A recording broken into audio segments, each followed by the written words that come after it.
Brad Smith alongside Shauna Smith. This is Yahoo Finance's flagship show, The Morning Brief, brought to you by Invesco. Let's get to the three things that you need to know today. Around 45,000 port workers across the East and Gulf Coast walked off the job today after failing to reach an agreement on a new labor contract. The International Longshoremen's Association saying a final proposal by the U.S. Maritime Alliance, quote, fell short. This is the first East and Gulf Coast port strike in nearly 50 years. And the S&P 500 and Dow closing at record highs on Monday. The major averages finishing out the month of September and the third quarter in the green. Now, it was the first positive September for the S&P 500 since 2019. The gains defying what's historically a weak month for stocks, and today marks the start of the fourth quarter. Wall Street is awaiting the latest read on the economy with job openings and ISM manufacturing data out this morning. Any signs of further weakness? Well, that could trigger market volatility. Traders are looking for clues around the Fed's next steps. We are going to be hearing from a number of Fed officials today, including Fed Governor Lisa Cook and Fed Presidents Barkin, Bostic, and Collins.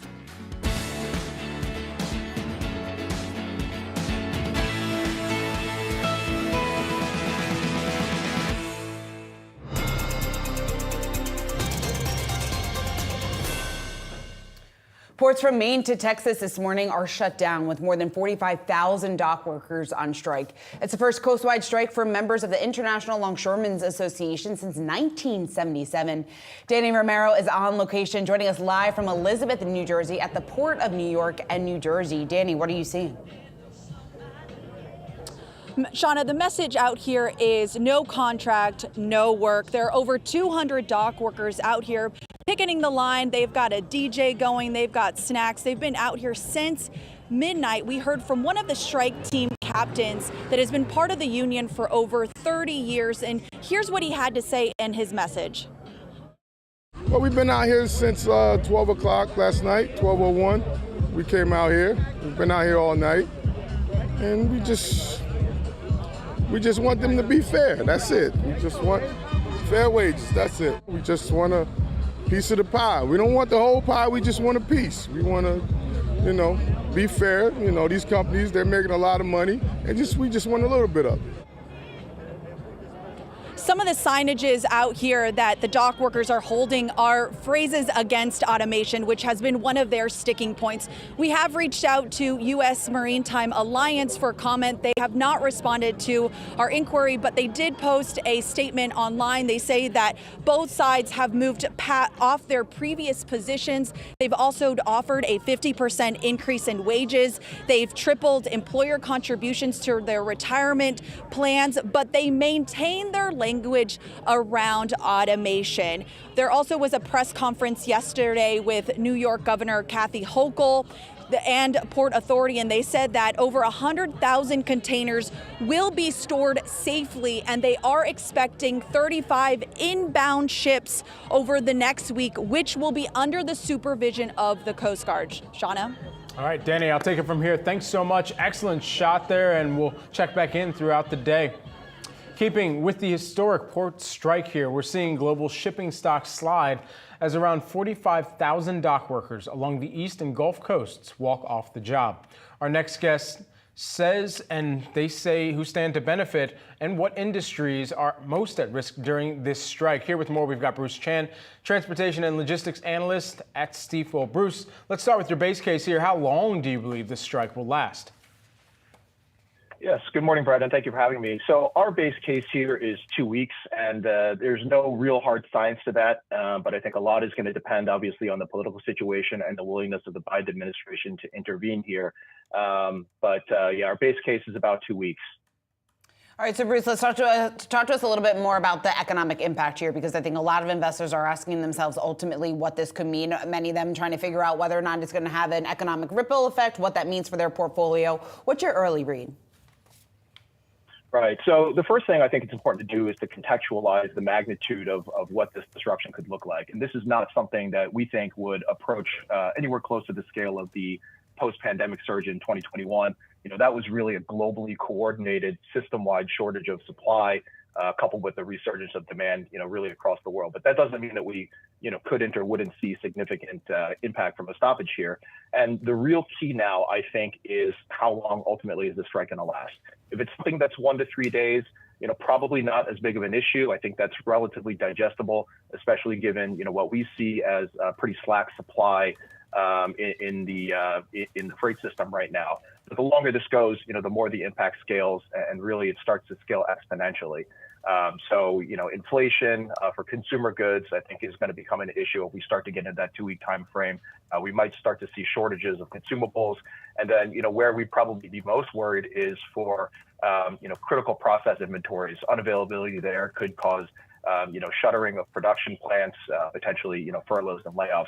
Obviously, that's something that the administration wants to avoid. So, Bruce, with that in mind, where do you believe the administration might need to make its voice known? Where do they need to, similarly as they've stepped in the past negotiations in the auto workers case, where might we see the Biden administration throw some weight around or try to show some solidarity here?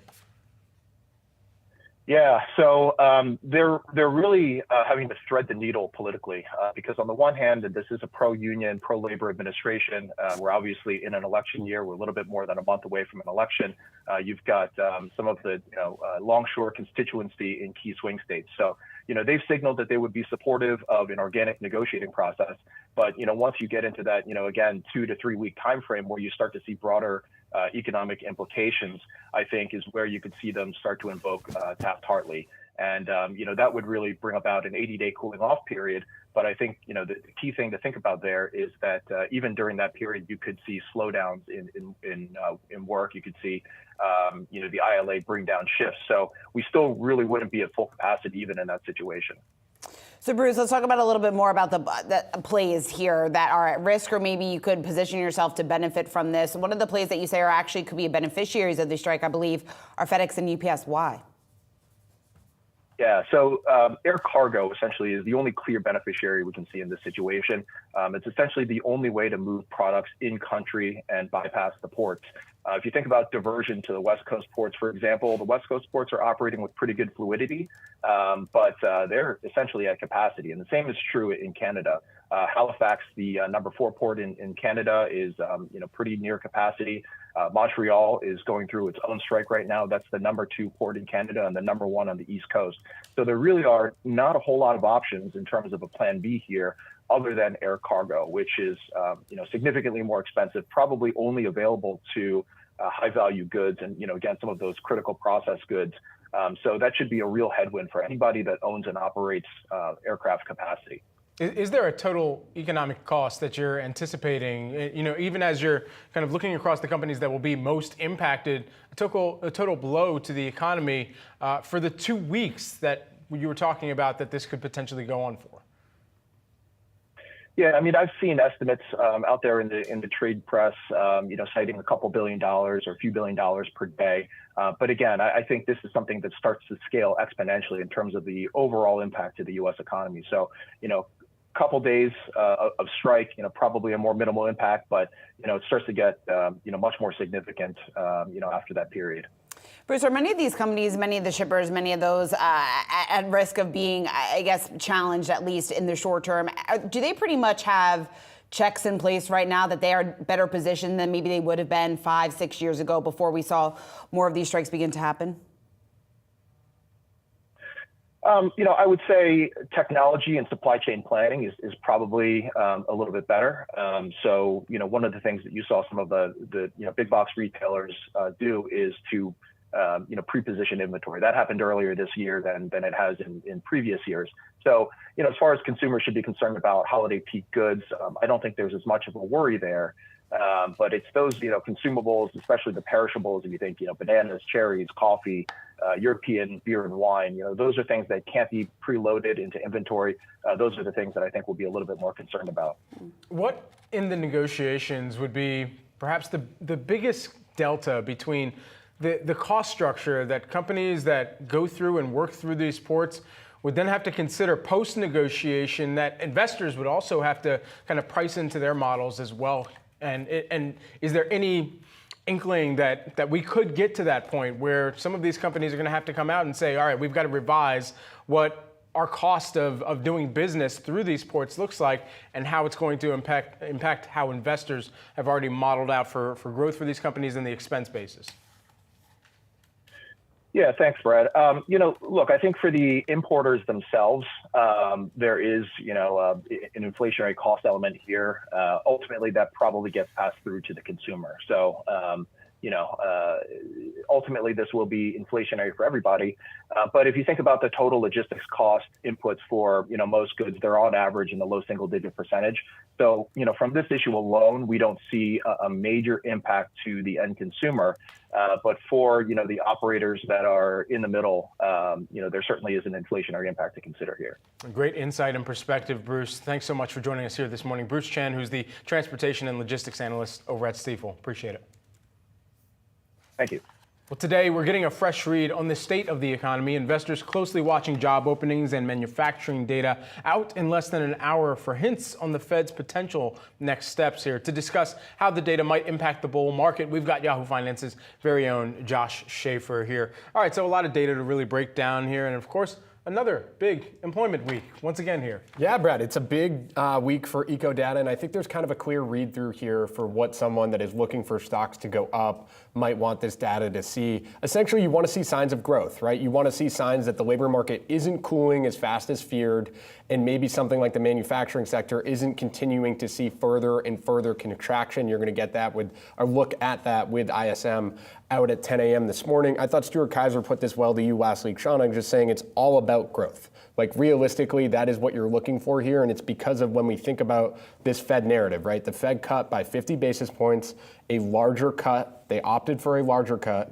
They normally opt for a larger cut if the economy is slowing down.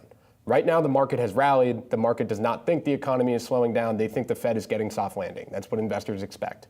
Does the data fit that? Because if the data doesn't fit that, then this rally that we've had since the Fed meeting might reverse a little bit because people are expecting data to relatively hold up. I think Bank of America's team over there, Oh-Sung Kwang, who runs or is part of the equity and strategy team, described this well. He said it's not about the data coming in very well.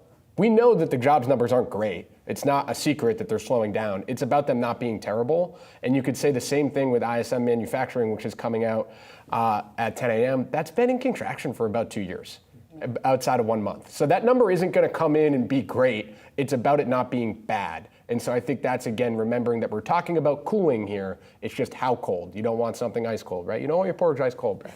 You certainly don't. But Josh, let's talk about ultimately, I think, what this means for investors, right? And what this could mean for leadership, what that could mean for the next leg higher, because you're right.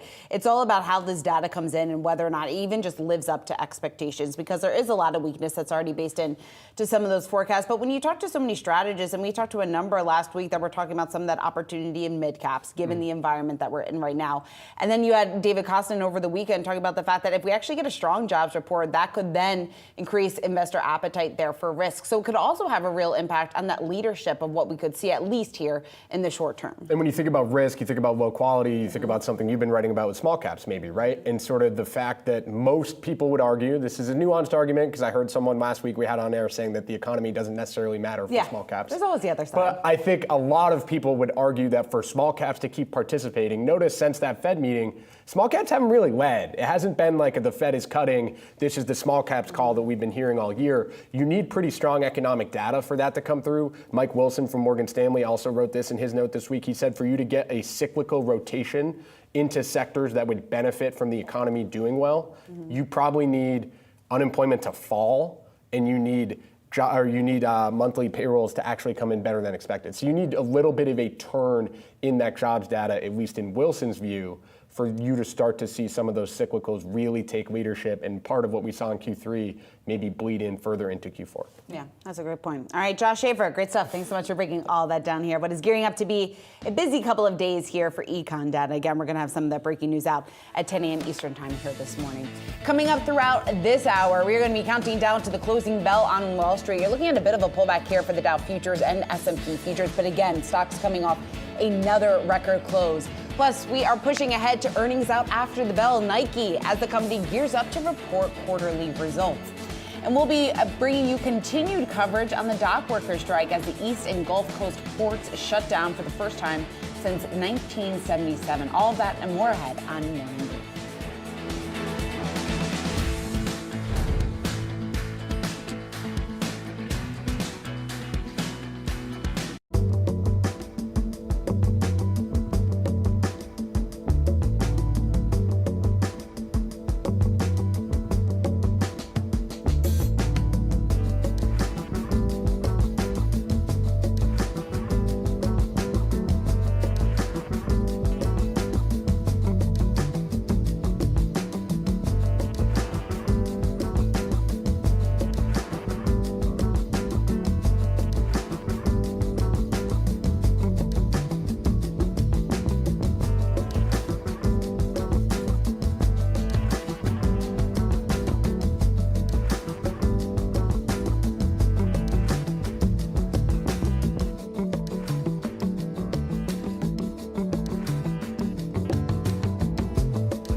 Now time for some of today's trending tickers. You can scan the QR code below to track the best and worst performing stocks of the session with Yahoo Finance's trending tickers page. First and foremost, we got to talk about the swoosh. Nike set to report its fiscal first quarter earnings after the bell today. Just last month, the apparel company appointed Elliott Hill as the future CEO, the incoming CEO from John Donahoe. That takes effect October 13th. Nike facing some hurdles for the past couple of years, rising competition, macroeconomic headwinds, two of the factors there. Shares right now, you're seeing them extended hours or pre-market moving lower by about 0.3% here. And overall, some of the expectations for this quarter are not very optimistic, not very high hopes that you're seeing from the analyst community, at least coming into this print. However, I think with the decision to have this executive changeover, you've kind of already laid the groundwork for, even if this past quarter is a dud or is under the expectations, then a lot of the eyes and a lot of the kind of attention is going to be focused in on the future and in mid-October. And then even as we get more of the kind of perhaps investor day commentary in mid-November, that's where it kind of swings towards. Yeah, it certainly will. I think investors are going to be looking at this as very much something that's in the past here as you look ahead to Nike under Hill, what ultimately that is going to look like. I think that is really the focal point here for analysts, for investors going forward on Nike. But when it comes to this report, we are expecting to see a report of a 10% decline in sales. A lot of things that have been challenged challenging here for Nike, or some of their headwinds, that limited pipeline on sneakers. We've talked to Adrian Yu over at Barclays about this time and time again, also mentioning the fact that demand for new models remains low. Launches are still underperforming on Nike's apps and Nike's website. And those were warnings that we got from executives a few months ago, starting in the early summer. So again, a lot of this has already been baked in, I think, to the stock price. You're looking at year-to-date performance of off just about 18.5%. We're looking at losses of about 1% yesterday. But again, I think the questions, though, going forward is if we have any hints or maybe what the leadership is going to look like under Hill, where Nike's priorities lie. I don't know if we're going to get too much, whether or not that's going to be held here for the Investor Day later on this year. But again, investors very much and analysts very much focused on what happens now under that new leadership versus some of the trends that we've seen within Nike over the last several quarters. I think just a huge return to science is what Hill might bring here. I mean, this guy has a background in kinesiology, and so the study of how your body and how specifically your body functions based on the apparel you are wearing or the soles that are underneath of you, I think in making sure that not just performance is able to click on all cylinders, but then you also have lifestyle that the company is able to compete well in. But it really is the rise of some of the new competition. You've got people that are just able to, and companies that have been able to grow their businesses just by being in people's faces all day on their social media feeds. And so could we see some type of strategic acquisitions come forward in the future, not just from Nike, but from some of the other major manufacturers as well? That's a question I ask myself every day. We'll ask those executives when we have them on too. Ultimately, just to wrap this up, EPS that's expected, adjusted EPS, 52 cents a share, revenue expected to come in at about $11.65 billion for the quarter here. We'll see what the company ultimately reports, though, later today. We will. We know investors are very excited about Hill's shares surged as we did get that news. So again, any more commentary or color under what that leadership will look like is something that the street will be focused on. All right, let's take a look at CVS. CVS shares moving to the upside. The healthcare giant reportedly speaking with advisors for a strategic review of its business and laying off nearly 3,000 employees. Now, this coming after CVS faces potential activist pressure from one of its major shareholders. You're looking at gains right now, just about 0.8% on the heels of that Wall Street Journal report of the activity here from Glenview Capital Management, pressuring CVS to improve their operations. We actually saw the stock rise yesterday, but it's no secret that CVS has had a number of challenges, a number of headwinds facing the business. They've been facing falling profit margins at its retail pharmacies, and that's not all. Taking a look at rising costs of patient care from Aetna, and that generates about a third of its revenue. That has been an issue here for CVS. And going back to what we heard earlier this summer, the company cutting its 2024 earnings forecast for the third straight quarter back in August. So again, the investor pressure has been there. Now we're seeing activist investor pressure add to that. So now that we have this reports that I should say, that they are undertaking a strategic review, including a possible breakup. Lots of talk about maybe what that new structure could potentially look like here for CVS. Yeah, I think you hit the nail on the head. I'll add two things here. And of course, it does come back to the subsidiary and specifically in Aetna as you're thinking about how that weighs on some of the costs here and the cost profile there for patient care. And then additionally, it's the profit margins, declining profit margins among some of the pharmacies and the retail experience as they're also having to navigate consumers that's being far more diligent about where they spend their money. And for CVS, I think that's one of the concerns that has to continue to be adjusted or at least grappled with at this juncture. But we'll see what more the strategic review really yields here. And if there's another restructuring that we see come forward from CVS here as they think about the segments that they do operate. Lastly here, let's talk a little super micro computer shares. They are in the green today as we are inching towards the open. The semiconductor company will begin trading on a post-split basis. This is just the latest name in the sector to implement a stock split. You'll remember, this little company called NVIDIA. I joke, and it's all in jest. NVIDIA, massive company, obviously. And Broadcom, they both split their stocks this year here. And it's kind of a psychological play to lure some consumers in as well. But a 10-for-1 stock split, that is essentially going into effect here today. And I think it is more telling how a lot of the chip companies want to make sure that they are affordable, if you will, for the retailer average investor out there. And we'll see what that does in terms of increasing some of their own positions as well.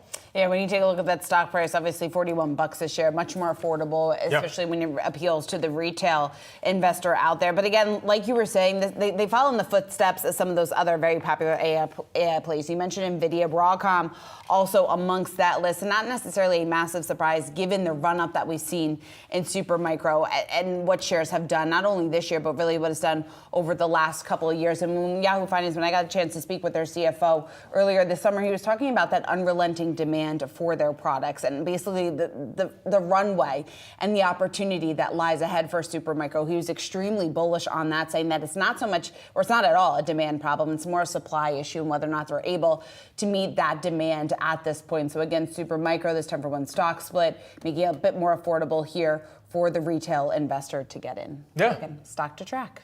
Spot on.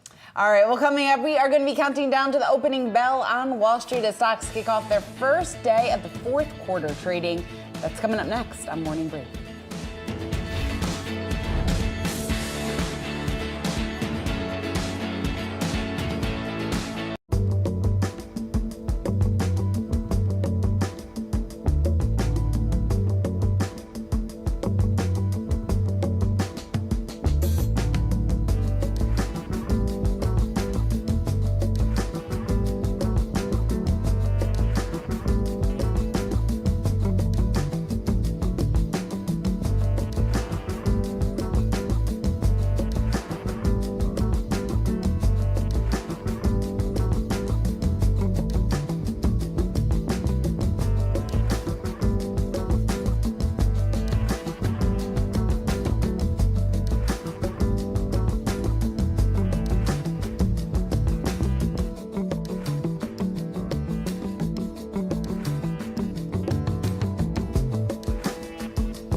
Another stock that we're keeping our eye on ahead of the bell is PayPal today, marking 1 year since CEO Alex Chriss took the helm of the payments company. So far this year, PayPal shares are up 27% as the new CEO shakes up the company's internal mindset and leadership team. As part of the turnaround, he's rolling out new products to go alongside a revamped corporate logo and marketing campaign. Yahoo Finance executive editor Brian Sozzi sat down with Alex Chriss to learn more about the changes that are underway. We have the opportunity with two sides of an ecosystem to innovate in ways that I don't think anybody else can. And I wanted to surround myself with other leaders that had that same mindset and that same background. And you're right, I've really gone top to bottom through the leadership team. And there is not a single person on my CEO staff that was in the same job when I got here or hasn't been brought in new to the organization. And so we're getting stronger every day. All right, we are staying tuned for the opening bell on Wall Street here. We're just seconds away and taking a look at some of the futures here this morning. Actually, you know what? Let me start off with the backdrop over the past 3 months here as we rounded out the third quarter. You saw that move higher over the past 3 months for the Dow Jones Industrial Average by about 8.2%. S&P 500 over that same period moved higher by about 5.5%. And then additionally, the Nasdaq Composite moved higher by about 2.5% over the past 3 months. Let's take a look at the opening bell at the Nasdaq. You've got Hologic ringing the opening bell, kicking off Breast Cancer Awareness Month. Plenty of pink there on the screen. And at the NYSE, you've got a bell ringer, ticker symbol AMTM. I believe that's Amentum. Yeah. I believe that's who that company is. All right. Well, anyway, great logo from them and great look at the Nasdaq there. All right.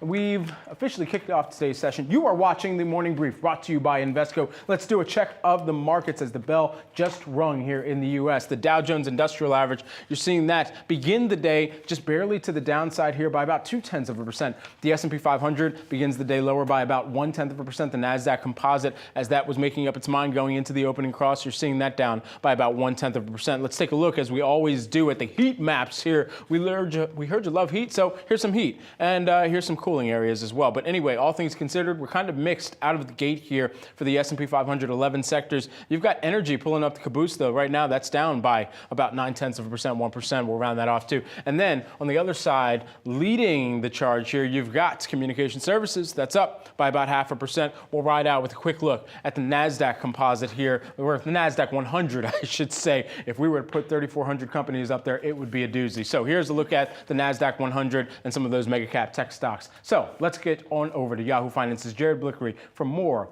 in a look at what's moving. Hey, Jared. Hey there, let me go back to the S&P 500. I'm going to show you a 3-month chart on the Wi-Fi Interactive. We are just by record highs right now, but as we've been talking about, this is the best year-to-date performance through September since 1997, and I'll give you some more stats. For 5 months straight, the S&P 500 has closed at record monthly highs, and the internals in the market, the breadth, that is the number of stocks that are outperforming in the quarter, was 328, and that is just very strong. And so we've kind of left some of those concentration worries behind. Haven't been talking a lot about NVIDIA lately, but I have been talking about the US dollar. Here's a 3-month chart on that. And what I want to show is those last 2 days. We've seen some pretty strong constructive action here. And I'll put a 3-year chart with some lines so you can see we were just by the support line that I'm drawing in here, and now we have reversed off of it. It's a big enough move. It's not totally convincing, but it's a big enough move that we could get some momentum, and the target here is going to be somewhere around 107 up there. And so a stronger dollar, well, that could weigh on equities. However, the US dollar doesn't have to do that. It could also break down in a false reversal. So that's something I'm going to be watching about in the coming days. Now, I also want to check out some of our sectors. I was watching utilities in particular. Now, you can see it's down about 0.33% today. But if we look at the year-to-date chart, just incredible how strong it has been since July, and also very low volatility. Traders love this. So if you like the AI play, utilities looking like a viable alternative to the very volatile NVIDIA. And if we go to the year-to-date, I'm just going to do this real quick. You can see utilities now, the #1 sector. XLC has Alphabet and Meta. That is #2, and those are the only ones that are outperforming. Tech right here, that's up only 16.5%. So we'll have to see what the new quarter brings. And I got to talk about China because it has been on an absolute tear. You can see adding to gains today. And let's just check out the trailing month. Their benchmark index, the CSI 300, is nearing a bull market. And we've seen this many times before. We've seen these averages with a lot of volatility go up and then just give those back. But it looks like this Chinese authorities keep having more tricks in their bag and they keep adding more stimulus. If that goes, you would expect the rally to continue. But if they end up disappointing markets as they have so many times in the past, well, I'd expect the reversal of that. Finally, I want to close on the Nasdaq and just check out Apple. It's giving back some gains today, down about 2.4%. But this is a year-to-date chart, and you can see it's just been consolidating, and it got ever so close to a record yesterday. Looks like it wants to break through, but we'll have to see if that comes to pass. 230, a close of 230 or higher probably seals that and kicks off the next move higher. If we don't see that, well, probably just returning to this support line down here. Guys? All right, Jared, thanks so much for breaking that down for us here. We want to get to our strategy session. Our next guest saying that the biggest risk for investors is holding too much cash as saving rates become less enticing. Let's talk about it with Callie Cox. She's Ritholtz Wealth Management Chief Market Strategist. Callie, it's great to have you back here in Yahoo Finance. Let's just take a step back. And we've been laying out the number of econ reports that we have on deck here this morning. And then as we look ahead to next week, I'm curious, as you take a look at the current valuation levels, you got stocks coming off another record close. How do you see the setup here into the rest of the week? And then, of course, looking ahead to the rest of the fourth quarter. First of all, Shauna, it's a busy week. And more importantly, we're going to get a slew of jobs data. The job market is what you need to be watching right now to gauge where the economy is. So I'm going to be waiting for that, especially the jobs report that we're seeing on Friday. Companies so far are, cutting down their hiring, but they're not necessarily firing people either. So it seems that the economy is stuck in this great wait mode with a lot of questions about where it heads next. In terms of valuations, I think valuations are quite attractive in certain parts of the market. But if you look at valuations as a whole on the S&P 500 and large cap stocks, you could probably make the argument that they're a little expensive. Callie, with all of that in mind, it seems like much of the focus has really pivoted towards the employment situation. We've seen the most bouts of volatility really emerge when we have weeks like this, where you've got manufacturing that could continue contraction and then on the back half of the week get even more employment data that kind of signals that the Fed has more work to do in terms of making sure that we can initiate and fully pull off this soft landing. How might that add more volatility into the mix once again if we do get a weaker than expected report? Well, Brad, I would be watching the services activity report over the manufacturing report. Manufacturing is, of course, important, but it's such a small slice of the economy, and it's been in contraction mode for so long now that we really need to be looking at the services side of the economy for hints on employment, for hints on where growth and spending goes from here. Manufacturing, however, is in a trench of sorts. And if we see some recovery in the housing market, if we see some recovery in capital expenditures, we could see those manufacturing gauges come up. Most important this week, though, is the jobs report that we're getting on Friday. And within the jobs report, I'm, of course, watching the unemployment rate, seeing where unemployment comes from. But more importantly, we want to see a stronger pace of hiring. Callie, do stocks still have plenty of catalysts ahead of them besides action from the Fed and besides some of these data points that we'll be getting out to keep this momentum going? I think so. It's a busy few months that we have ahead of ourselves. We're in the fourth quarter. It's a seasonally strong time of year, and I think that stocks have a lot of positive catalysts behind them, but there is still a lot of obstacles to hurdle. I mean, we also have earnings season coming up. I think the big banks start reporting at the end of next week. So we're going to be getting a lot of this top level and bottom level data that investors are going to have to digest with a pretty emotionally charged presidential election coming up. I tend to think that the market can overcome all of this, but at the same time, we're telling our clients that any scenario is possible, and you need to be prepared for a weakening economy slipping into recession. And Callie, speaking of a weakening economy, there's lots of attention today on the port strike, unknown just in terms of how long it's going to last. Do you see this having a ripple effect, I guess?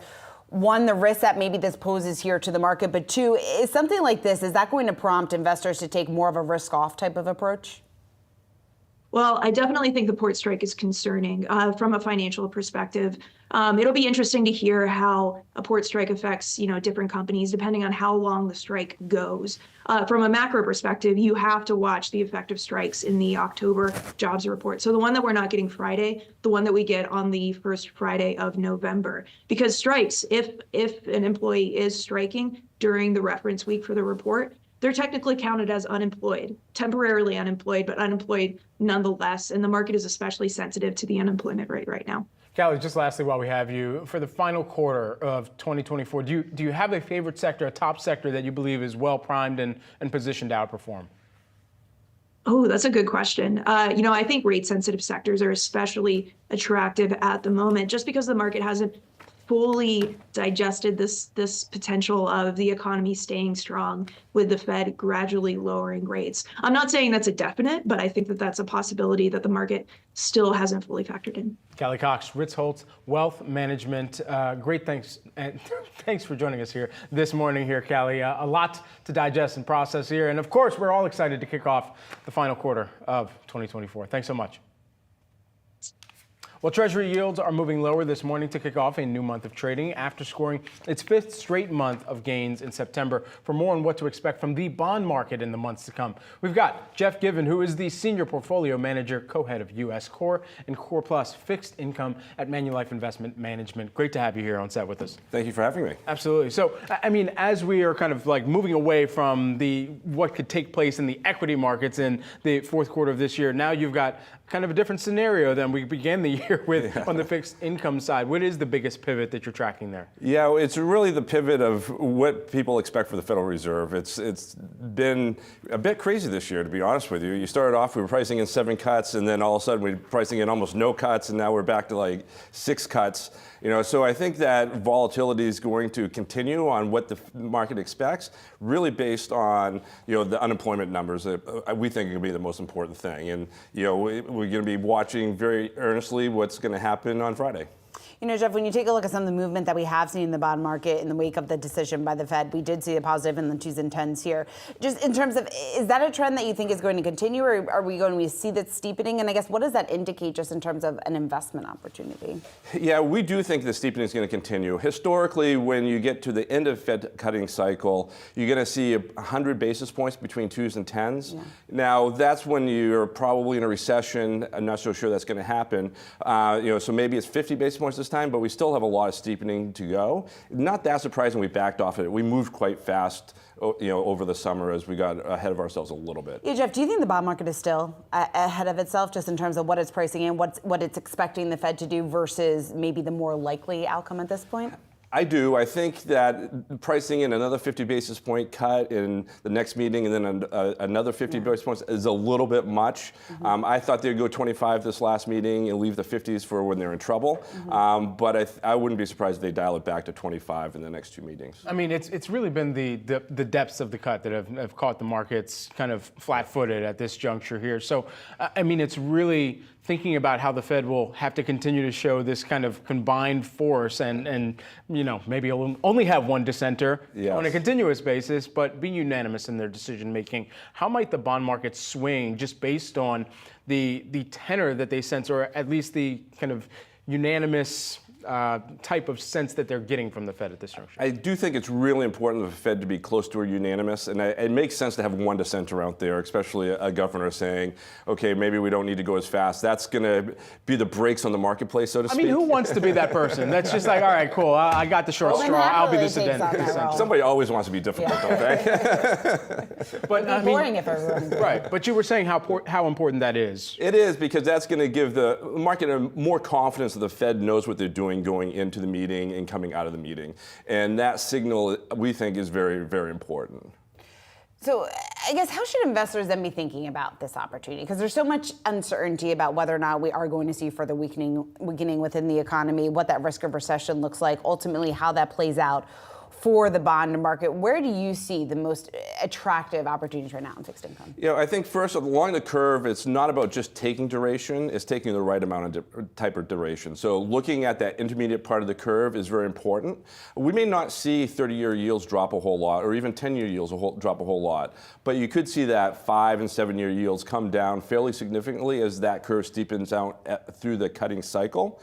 And so I think, from a curve perspective, that 4 to 8 year part of the curve makes a ton of sense. You can get some added return there. And then sector-wise, agency MBS, that's where we're focused on to adding value away from just the Treasury market. Is it still U.S. bonds that are most attractive, or are there other areas around the globe internationally that you're looking at bond buying opportunities? Yeah, we focus mostly on the U.S., but I do think as the Fed gets through the cutting cycle that the dollar is going to weaken a bit. And so that's going to make areas like Europe and other developed markets look attractive. active and potentially some emerging market countries as well. You know, Jeff, as we've been talking, we've been getting some headlines here just about a possible escalation here from Iran with Israel. And we've seen a bit of a reaction play out in the bond market, which is what I want to talk to you about. With bond yields right now tumbling, it almost seems like a knee-jerk risk-off type of reaction. I'm curious how you're evaluating that heightened geopolitical risk and the impact that you see that playing in some of that movement that we'll likely see. Yeah, and I think that's the reasons that, go into that intermediate space and buying, the fixed income where nobody wanted to buy it the last several years, right? That is going to be that risk-off trade. It's going to create some stability in portfolios. So I would expect that to continue through here. Obviously the offset is the fact that the U.S. government doesn't want to stop spending anytime soon. But, from a geopolitical standpoint, the dollar will be the safe haven. Treasury market's going to benefit from that. All right, Jeff Given, great to have you here on Set. Thanks so much for joining us, much. breaking it all down. Well, stick with us here at Yahoo Finance. Coming up, the East and Gulf Coast port strikes underway today. We will break down what it means for U.S. imports and retailers ahead of the holiday season. That's coming up right after the break.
Thousands of dock workers from Maine to Texas are on strike. The big question, how much pain could this cause for the economy and for companies? For more on this, we bring in Catalyst co-anchor Madison Mills at the Wi-Fi Interactive. Hey, Madison. Hey, Brad. So let's talk about the economic impact here, as you guys have been covering throughout the program here. Estimates for that economic impact, they're really all over the place, right? We've got JP Morgan in the billions in terms of impact for the day. But then on the other flip side of things, you've got Wells Fargo with a note saying, quote, "Don't panic." And they point to this chart behind me as the reason why you shouldn't be panicking, because purchasing managers have known about that pending deadline of October 1st, and they've been increasing their purchases heading into October. You can see just at the end of your screen here that uptick in purchases, and I want to point out that number, 6% increase from the beginning of the year through July in terms of purchasing managers importing goods into the states ahead of that deadline. So they knew this strike was coming, right? So there is a little bit of kind of preparation baked in here that could be protective. But having said that, I want to point out the companies that stand to have the biggest impact here. You're looking at Walmart at the very top here. Why do they have the biggest impact? Remember, this is the largest grocer in the United States. We know that bananas, for example, 75% of our bananas, guys,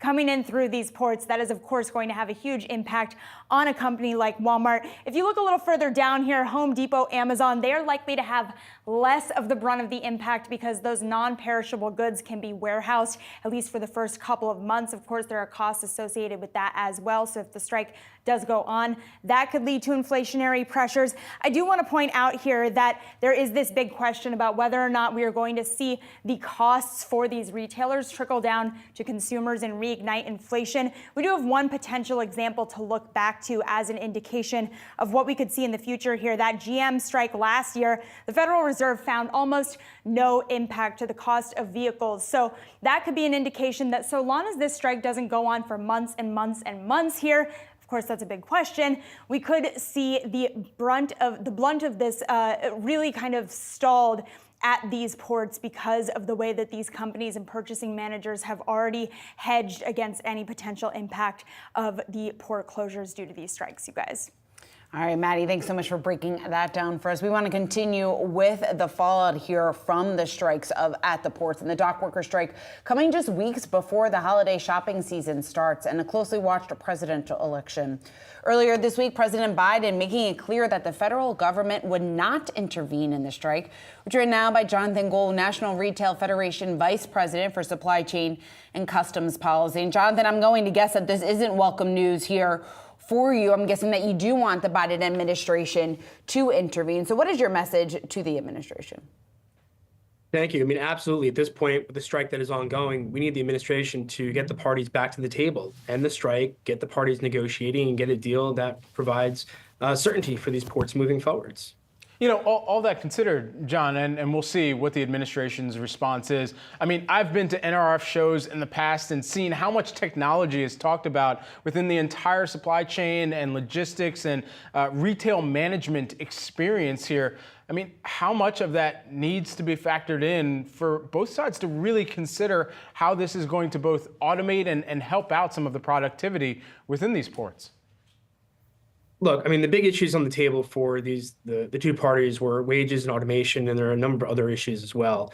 That's for the parties to work through and decide what the best path forward is. But the only way they can do that is to get back to the table and have those negotiations. As you noted, you know, automation, AI, technology, it's a huge part of the continued evolution of the supply chain, and it improves productivity and efficiency and helps get goods to market as quickly as possible.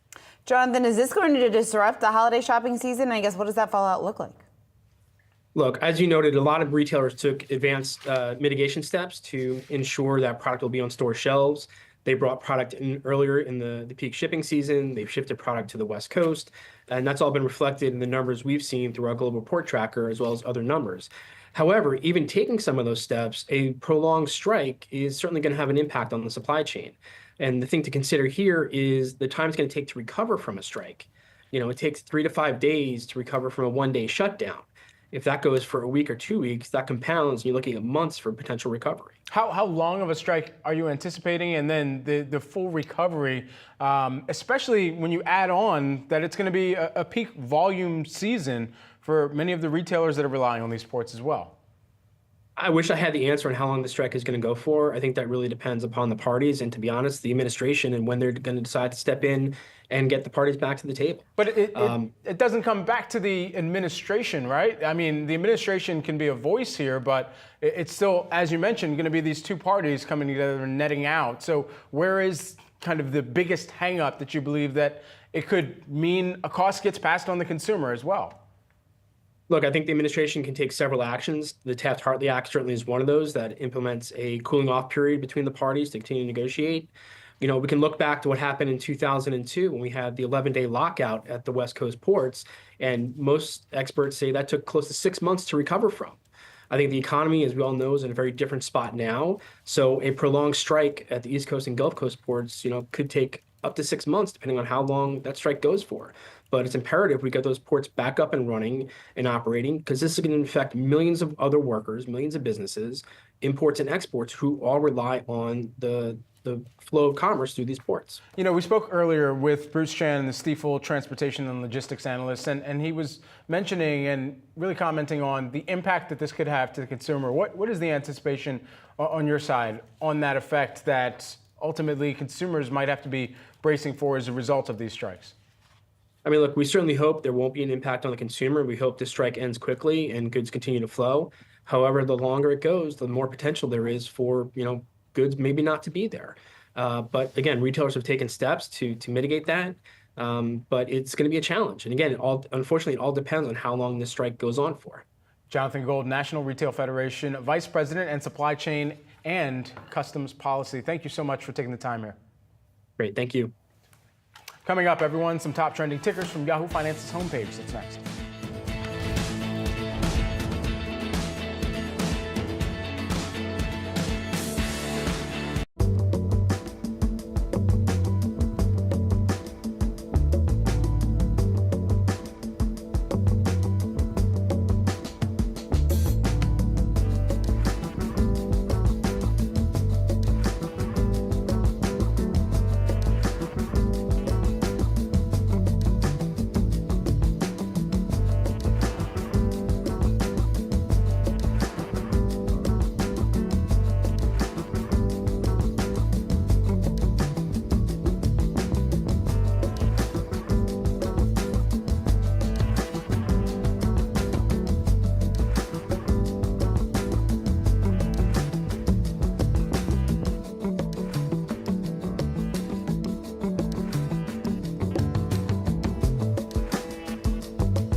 You're watching Morning Brief brought to you by Invesco. We're taking a closer look at Yahoo Finance's trending tickers. We've got 3 names to watch: Stellantis, NIO, and Charles Schwab. We're doing it in less than 30 seconds each. So let's go. First up, we've got Stellantis extending the production pause for its electric Fiat until November 1st. This is because of weak demand. Stellantis also recalling nearly 200,000 hybrid Jeeps over a potential fire risk. There you're taking a look at shares of STLA down by a little more than 2% right now. All right, let's take a look at shares of NIO. They are on the move here this morning. The Chinese electric vehicle maker seeing its second highest number of deliveries ever in September, up more than 35% from a year ago. Now, the company also set a new quarterly record for deliveries in the third quarter. As a result, you're looking at gains carrying over from some of that optimism baked into the stock from yesterday. You're looking at gains of just about 3.5%. I think the big question is what ultimately does this demand look like down the road, and whether or not some of the stimulus efforts that are playing out right now in China, whether or not that's going to further boost some of the demand for vehicles like NIO. And finally here, we've got Charles Schwab announcing its CEO, Walt Bettinger, will retire at the end of the year after 16 years at the helm. He will be replaced by the company's president, Rick Wurster. Taking a look at shares, they are down by about 1.5% right now. The company reminding that Schwab has been led by Bettinger or as the CEO rather, since late 2008. Some major accomplishments, growing, of course, the client assets from $1.14 trillion to, get this, $9.74 trillion as well. The market cap during that time has also grown from $18 billion at the end of 2008 to $119 billion, 660% increase during that time here. He's approaching his 65th birthday next year as well. All right. Well, before we go to break, we want to do a quick check of the markets on the back of headlines from a U.S. official that Iran is preparing to launch a strike against Israel. You can see the reaction play out in the markets. We did take a leg lower on those headlines as they cross. As it stands right now, you have the Dow off just around 225. You have the S&P off about 0.8%. The Nasdaq declining the most. You have three major averages off just 1.2%. Of course, the aftermath of, or what exactly the ripple effects of the ongoing port strike, that is also factoring in maybe to some of that downward pressure in the moves today. And you can see Lockheed and Northrop Grumman on the back of the headlines that we had been talking about previously there on the escalation, possible escalation between Iran and Israel. Those are moving to the upside there. You have Lockheed up just about 2%. Flipping over to the bond market, you're also looking at the reaction play out there, that risk off trade. You're looking at yields move to the downside. You're looking at bond prices, treasury prices moving to the upside. So again, important trades to keep in mind. We've got all that and more. We will continue to track the leg lower that we're seeing in the broader markets. We also have some breaking econ data out at the top of the next hour. Stay tuned. We'll be right back.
Welcome to Catalyst. I'm Shauna Smith alongside Madison Mills. 30 minutes into the trading day. We've got three catalysts that we're watching here this morning.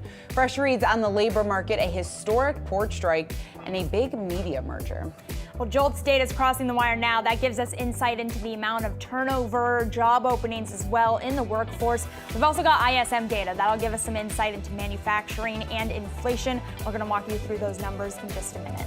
Dock workers hitting the picket lines today. Union workers along the East Coast and Gulf Coast ports began walking off the job this morning shortly after midnight, halting the movement of billions of dollars worth of goods. We will discuss how the closure could disrupt supply chains and even potentially reignite inflation. And another big media acquisition confirmed. Satellite TV provider DirecTV will buy rival Dish Network, creating the largest pay TV provider in the U.S.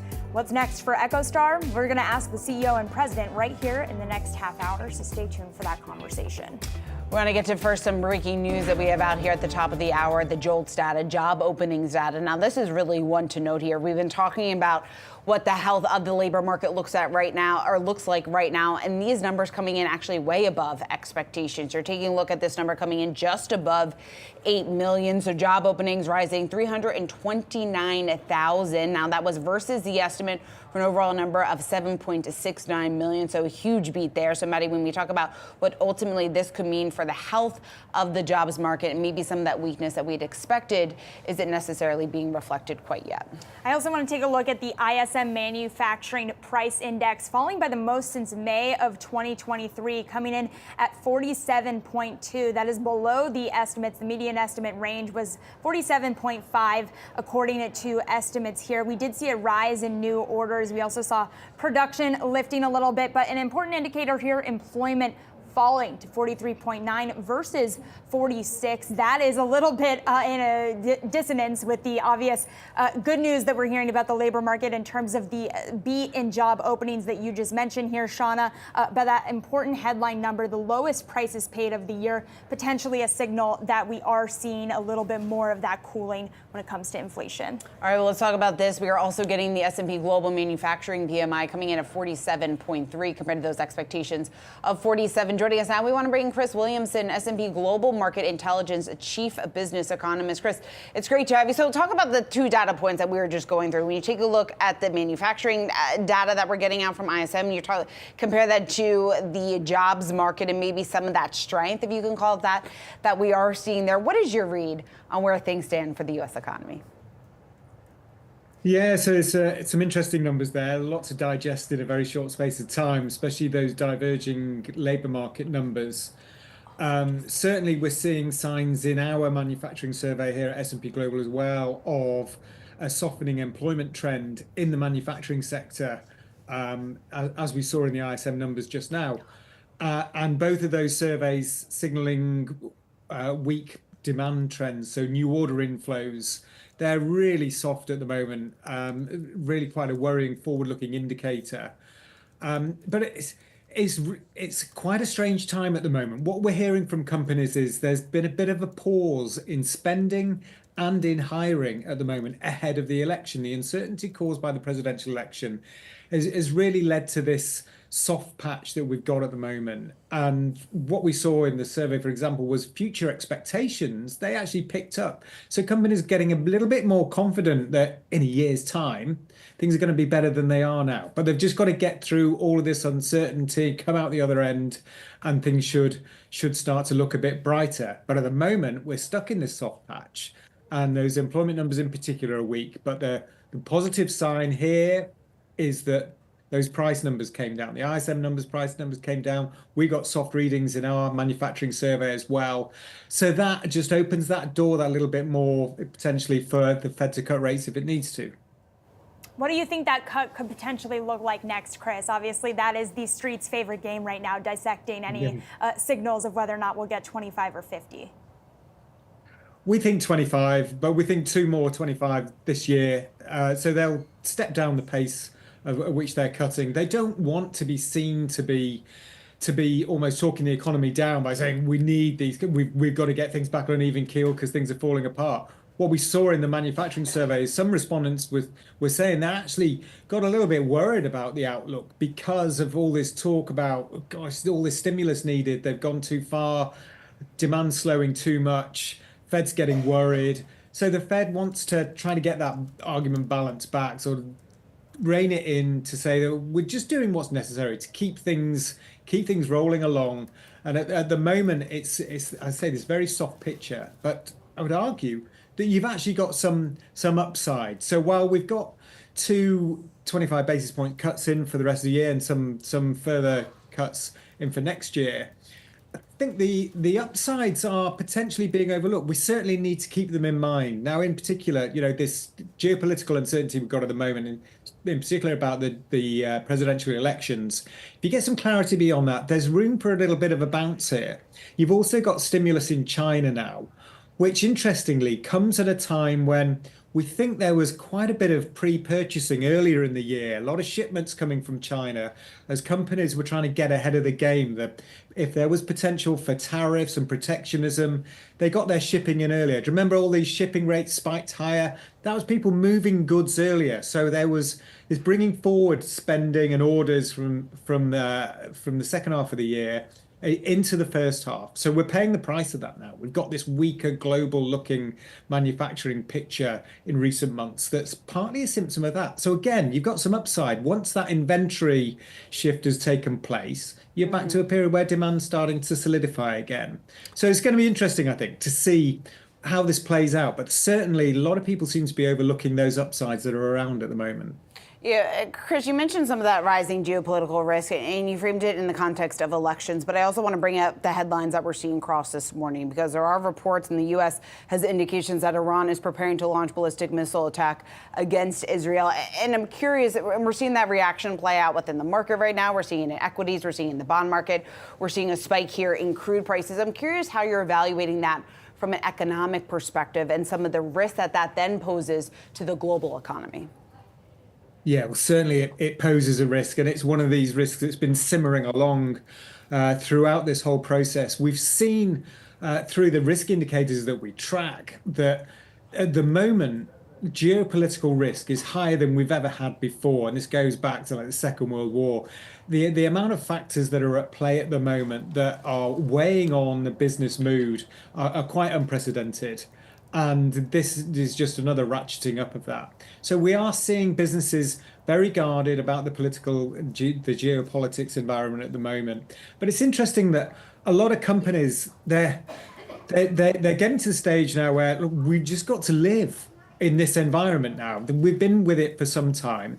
There is this uncertainty that's there, but you can't just keep postponing and delaying. So we're getting to the stage where we're getting more and more companies saying, well, how do we operate in this environment? What do we need to do we had all the supply chain resilience before from the pandemic. This sort of train of thought is lingering now, but being applied to the geopolitics environment. But if you diversifying your supply chains, that's helpful. If you're diversifying your end markets as well, so companies looking how they can work in this environment. Chris, it makes me wonder, too, about some of the data a little closer to home for you in Europe and some of the real deflationary pressures that we're seeing, particularly in a place like Germany. And then you add geopolitical tensions on top of it and supply chain challenges. The risks are huge out there. At what point do we start to see some of those economic challenges globally start to hit a little closer to home here in the U.S.? When does that sort of idiosyncratic challenge become a little bit more of a global sickness? Well, certainly you can characterize the global economy at the moment with this dichotomy between two economies, the manufacturing economy, which is struggling, and the services economy, which continues to do well. And the big question is manufacturing going to drag the services economy down and lead to a deflationary almost spiral kicking in, certainly disinflationary? That seems to be the consensus at the moment, that you're going to get this playing out, which is why everyone's focusing so much on the manufacturing numbers at the moment and the so-called leading indicators that, although it's a small part of the economy, it leads services. So therefore, obviously the next thing that's going to happen is services growth that's robust at the moment is going to fade away. The counter argument, though, is this time might be different because we've got interest rates being cut quite aggressively with scope for them to be cut even more aggressively as need be. And that can re-stimulate demand, assuming you don't have a worsening geopolitical environment, of course. But in that, if a steadier geopolitical environment, you get interest rate cuts, stimulates demand, stimulates investment. And this time, the service sector or the financial services sector can start to lead manufacturing out, in which case you get more of an inflationary cycle coming back through again. But it should all be manageable, that because you're kind of from low bases. But this is the interesting thing that is going to be watched in the coming months, really, this interplay. Who's going to win out? Is it manufacturing dragging services down, or interest rates going to help sustain services growth and lift manufacturing up? All right, Chris, thank you so much for joining us. We really appreciate it. Chris Williamson, S&P Global's Market Intelligence Chief Business Economist. Thanks. We want to get to some geopolitical news here. U.S. saying that Iran is preparing to attack Israel with ballistic missiles. You can see that geopolitical news pushing stocks to the downside. Even some of that economic data from this morning not lifting markets here. You can see the S&P down over 1% and the Nasdaq down over 1.5%. We're also seeing that pressure playing out in the yield space. If we can flip the board over to Treasuries, seeing prices up as we indicate a little bit of a risk-off environment ahead of any developments in that geopolitical news here. For more on this conversation, though, we want to bring in Kimberly Forrest, Boca Capital Partners founder and chief investment officer. Kimberly, it's great to have you on here. So obviously a lot that we don't know yet about this news of the U.S. indicating that Iran is preparing for this launch. But what do you make of the market reaction so far and the degree of risk-off sentiment that we're already seeing? Sure. Well, welcome to October. That's the first news. October is typically extremely volatile for many good reasons.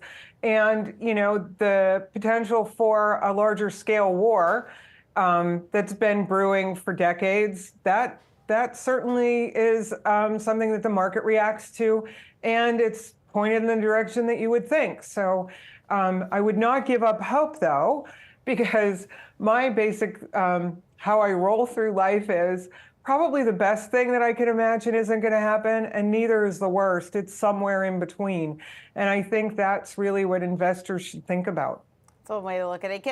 Kimberly, how should investors then be, allocating their portfolio? I guess when you take a look at the fact that we have seen 5 straight months of gains, are we on track maybe to take a little bit of a breather, to take a little bit of a step back? Or do you think that maybe this could be an opportunity, as we do see a downside drop here within the market, although not too significant up until this point? Is that the time then to add a little bit more maybe risk on exposure? I think it is because, you're going to learn a lot about me today. I'm a value shopper. I am not a value investor. I'm growth at a reasonable price.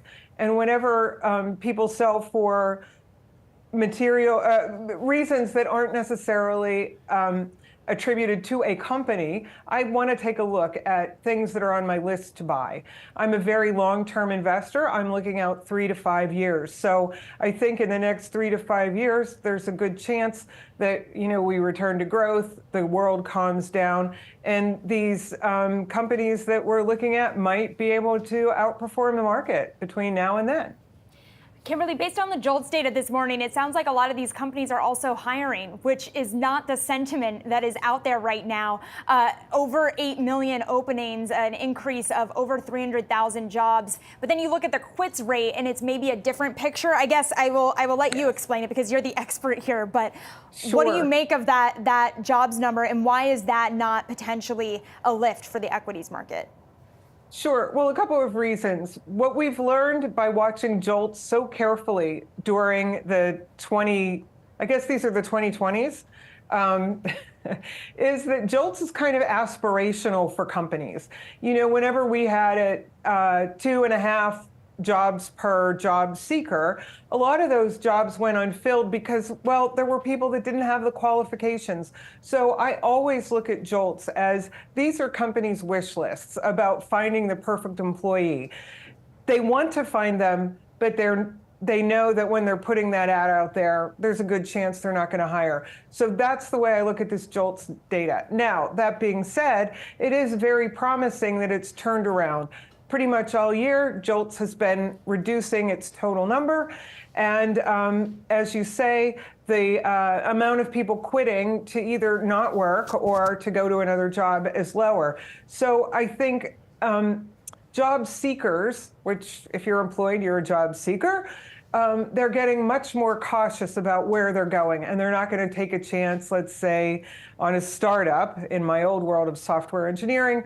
They're going to want a more practical, steady Eddie kind of job. And I think the risk that's out there in the world, not just in the markets, but out there in the world, lends people to make less risky decisions. All right, Kimberly Forrest, we have to leave it there. Boca Capital Partners founder and chief investment officer. Thanks so much. Coming up, we're taking a look at some of today's trending tickers on Yahoo Finance. We'll give you the news behind some of the big moves that you're seeing play out within the stock market. We got that for you next here on Catalysts.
Now time for some of today's trending tickers. Scan the QR code below to track the best and the worst performing stocks of the session with Yahoo Finance's trending tickers page.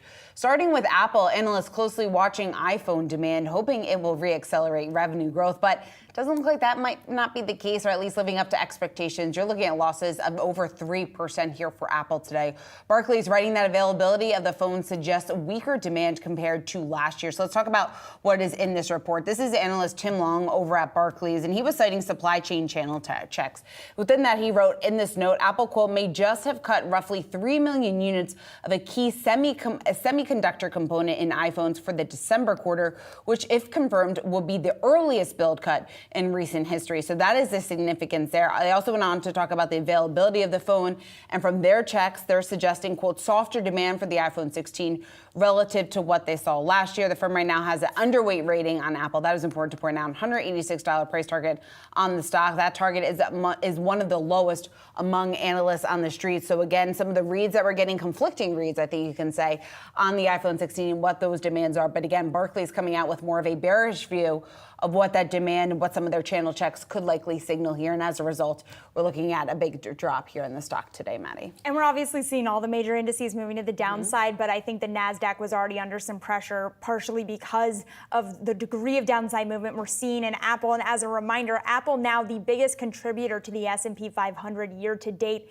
beating out Nvidia. So that's why when a stock like Apple moves, you see it impacting the major averages as well. And it's interesting because the tech giant, kind of this hope that after the Apple Intelligence announcement that they were going to have AI-powered iPhones, that was going to spur this huge amount of demand. But they announced the software without having it ready to go with people's phones. And there were a lot of questions about whether or not that would be a headwind on phone sales when it was supposed to be something that really got people excited. And in those stores, Barclays citing a lot of those challenges. And this is obviously not the first analyst to note this. We've also heard from individuals on the ground in China, in Asia, talking specifically about the signals they're seeing that indicate lackluster iPhone sales and demand as well.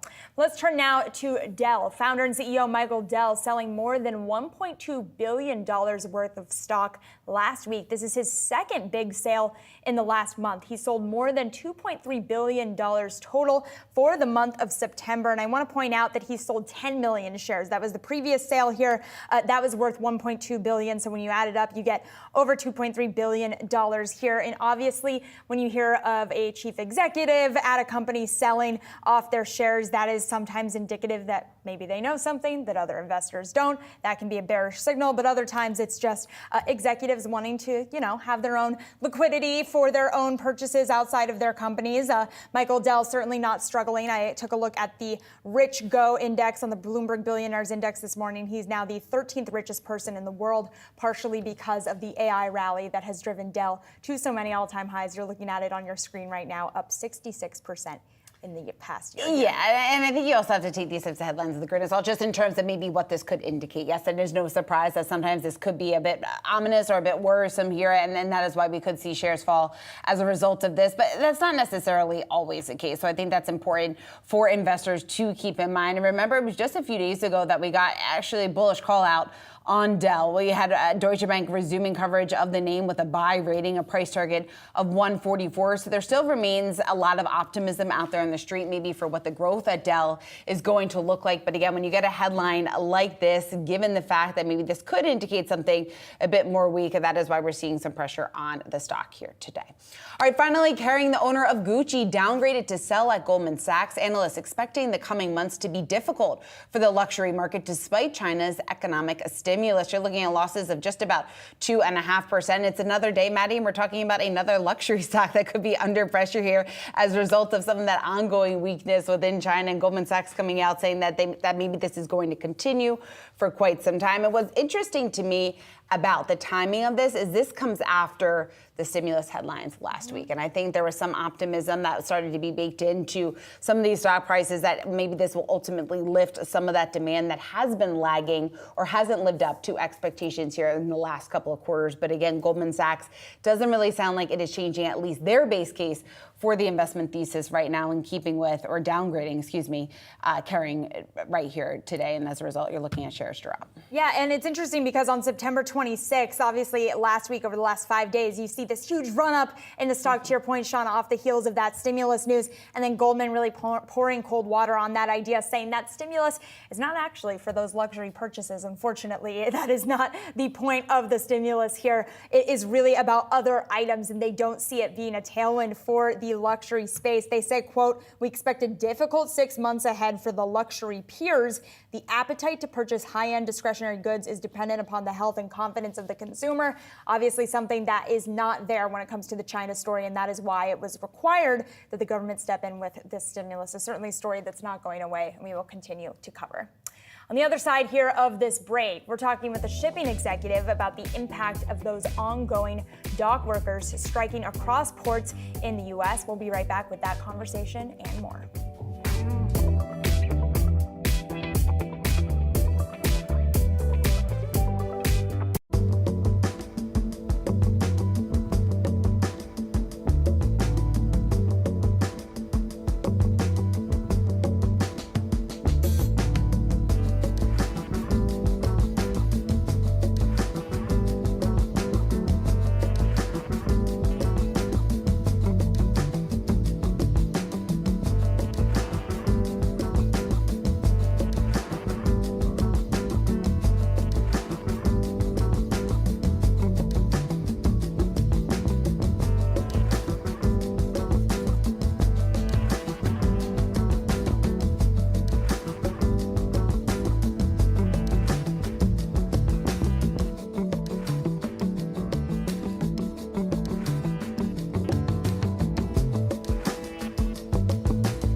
Dozens of ports across the East and Gulf Coast are at a standstill this morning after more than 45,000 dock workers walked off the job.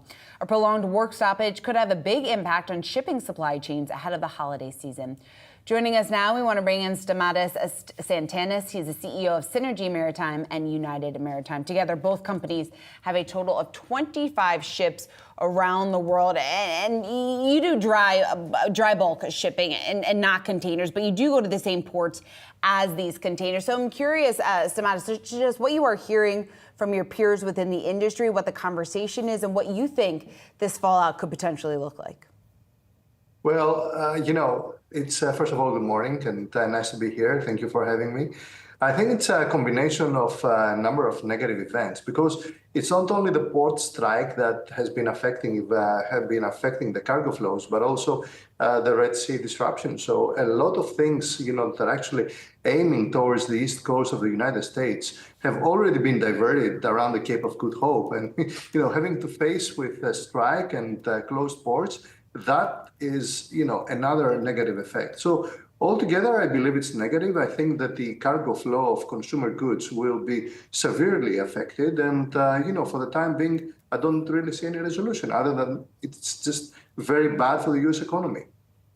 Well, talk to me about what you're hearing that indicates that to you, Stamatis, because it's been fascinating. Some of the smartest economists in the world seem to disagree about the potential economic impact here, and specifically with regards to the timing. It seems like the workers here have time on their side for a lot of different reasons, one of them being the pending U.S. election. What do you make of the timing of this? Well, of course, the timing couldn't be better for the workers because, there's maximum leverage. It's one of the, most tied U.S. elections in recent history.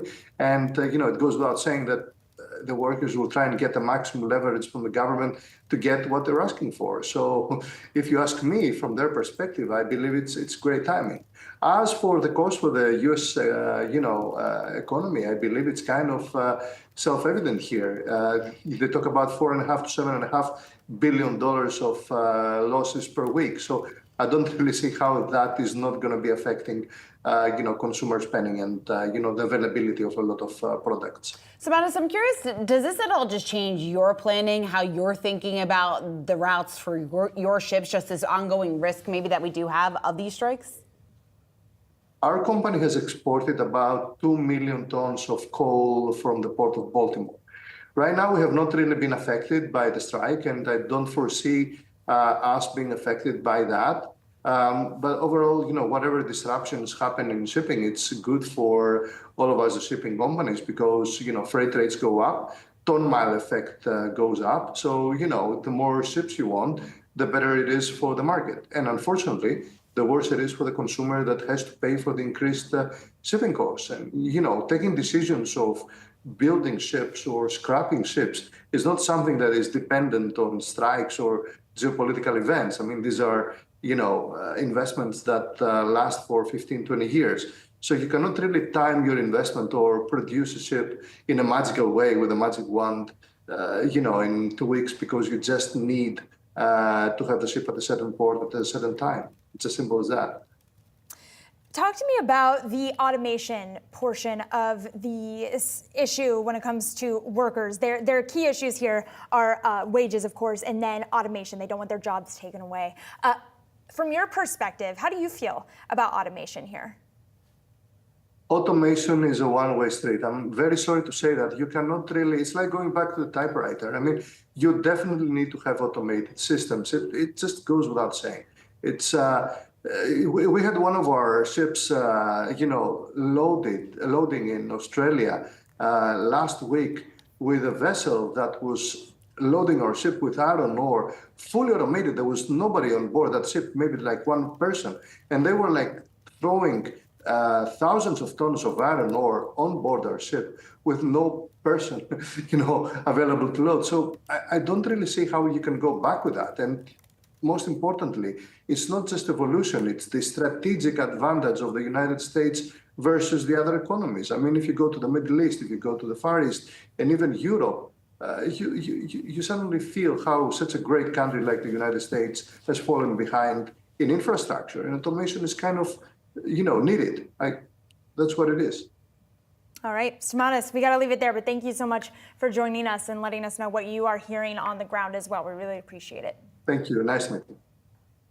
Coming up, EchoStar selling Dish to DirecTV as it moves on to new ventures. We're going to discuss the company's next moves and what they say is a growth story right here next on Catalysts.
In a deal that would create the largest pay TV provider in the U.S., DirecTV will acquire rival Dish from EchoStar for a nominal price of $1 and just over $9.7 billion of associated debt on the business.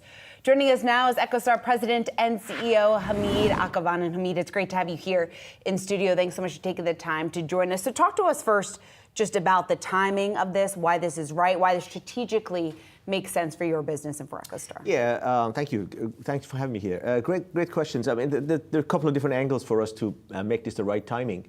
First of all, I think from a financial perspective, we had some maturities coming up. We have always said we are a very asset-rich but liquidity-poor company in recent times, and now we address that in a very significant way. We needed to do something on that front in order to just open up the horizons for us. With all the opportunities. The strategic angle of it is that, it's the right time for our content distribution business to kind of scale up. That industry has changed. It's a very difficult industry now. The programmers are going directly to the consumers, and the erosion of the satellite-based distribution it has been very significant in recent times. And the only way to negotiate with the programmers effectively and bring better packages to the consumers would be to have more buying power. And I think this was the strategic right positioning for that corner of our business. And also, we have a very nascent and high potential wireless business and satellite connectivity business.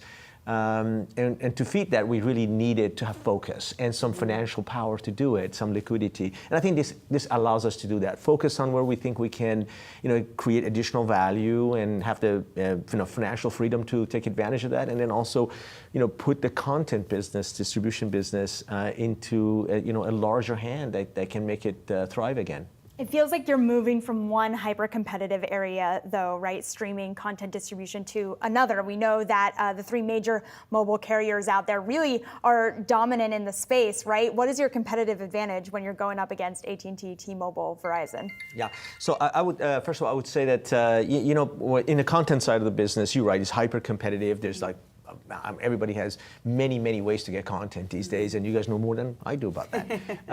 But when it comes to mobile business, that is not as competitive as it might seem. There's only 3 players that own the entire telecommunication, mobile communication of the United States, right? I mean, there are many brands there, but there's only 3 networks before we showed up. Each one of them having 120 million, and we haven't seen the prices get affected in recent times, and there's a lot of customer confusion there. We think this country, being the largest IT and telecom country in the world, can afford to have a very solid challenger, and that's number 4, and we are there. And the other advantages we have is that we have a very fresh 5G, the only software-oriented, cloud-based, Open RAN network in the world. That gives us advantages in terms of cost in the long run, and also agility to bring things like AI to enterprises. So, given the factors that you just laid out there, a number of advantages that you see for your business, it doesn't look like, at least from the street's reaction, that the street is excited about this. We saw the sell-off yesterday, a further move to the downside here today. What do you think the street is missing? And I guess just your reaction to the degree of that drop that we've seen. Yeah, I appreciate that.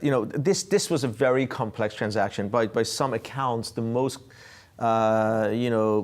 sophisticated, complex, and large-scale restructuring, refinancing, and exchange, all in one M&A that in Wall Street's recent history. And so I think it takes a bit of time for people to unpack it. We have not even told half the story. And the other thing is people have not yet digested how important this will be from our strategic positioning perspective. They have not yet calculated that. So we're not really worried about that in the short term, but I think in time it'll take care of itself. But I guess the business has not struggled, but it's challenging, right? When you have 3 dominant players already within this industry. I guess when you talk about chipping away at that market share, what more specifically do you think that looks like, and that opportunity for immediate growth? Yeah, one of the things that I've been saying is that nothing is more dangerous than an underutilized or empty network. Like for instance, today, one of the offers we have in the market, if you buy any of the phones that are on our website, anywhere from $300 to a full iPhone 16, you're going to get 1 year worth of service, no contract, no commitments, no tradings, no strings attached. Use it for 365 days and leave. We don't even charge you anything for it. How do you afford that? I think that once people come on board and they see the benefit of being on our network, and we have a 99.9% coverage of the United States because we have our own coverage. We have coverage of AT&T and coverage of T-Mobile in addition to our own coverage. So when you look at that, they get the best coverage. They have, a great service we're going to give them, a digital experience that nobody else has, and we don't think they're going to leave. We think once they come on board, they're going to stay. Some of the issues with the business with EchoStar in the past has been questions just about liquidity and the capital, whether or not you have enough. I guess from this deal, does that fund some of your investments or some of that opportunity for growth that you're talking about? Well, certainly it funds us in the short to midterm horizon for us to continue to develop the business. We have had, this liquidity just showed up, so we are redoing our business plan right now. And also we had some great news from FCC in terms of trying to make the market more competitive and allow us to have a fair competition and try to reduce the prices and make the market dynamic more attractive. And I think once you put that together, I think it gives us a significant runway to get our business developed.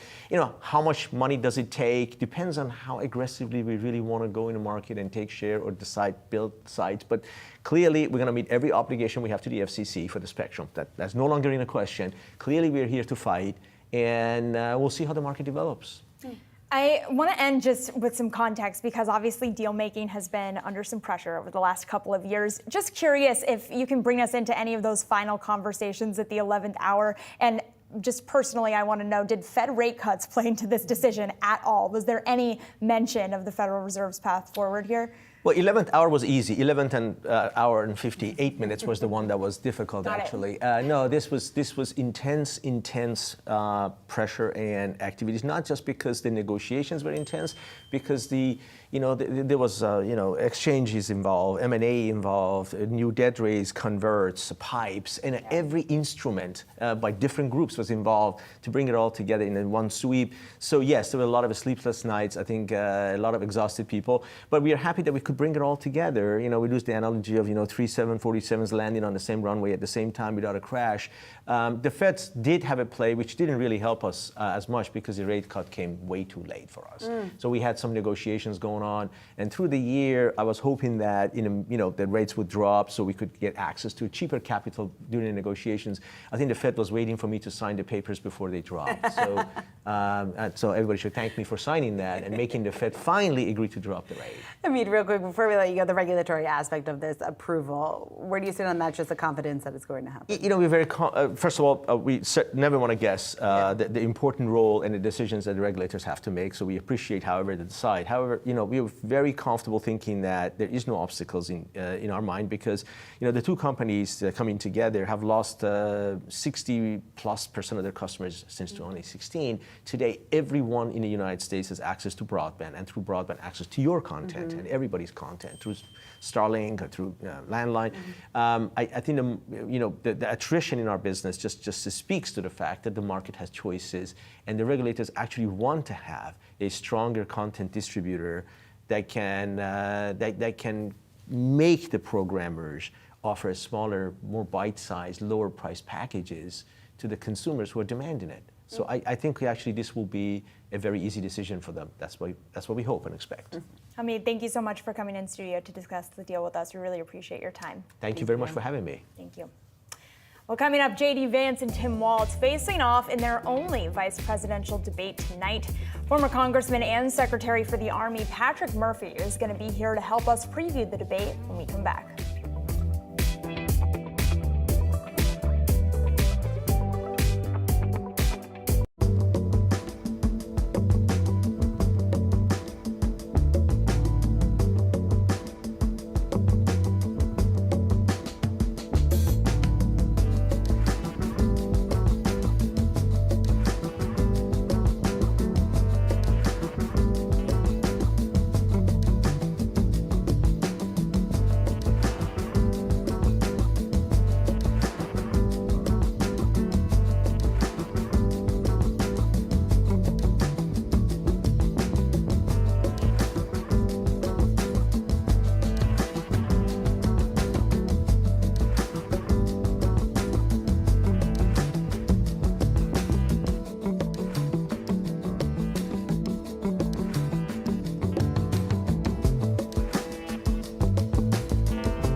Cerebras, the AI chip startup trying to take on NVIDIA, filing for an initial public offering IPO. It's planning to trade under the ticker symbol CRBS on the Nasdaq. So just a bit of background here.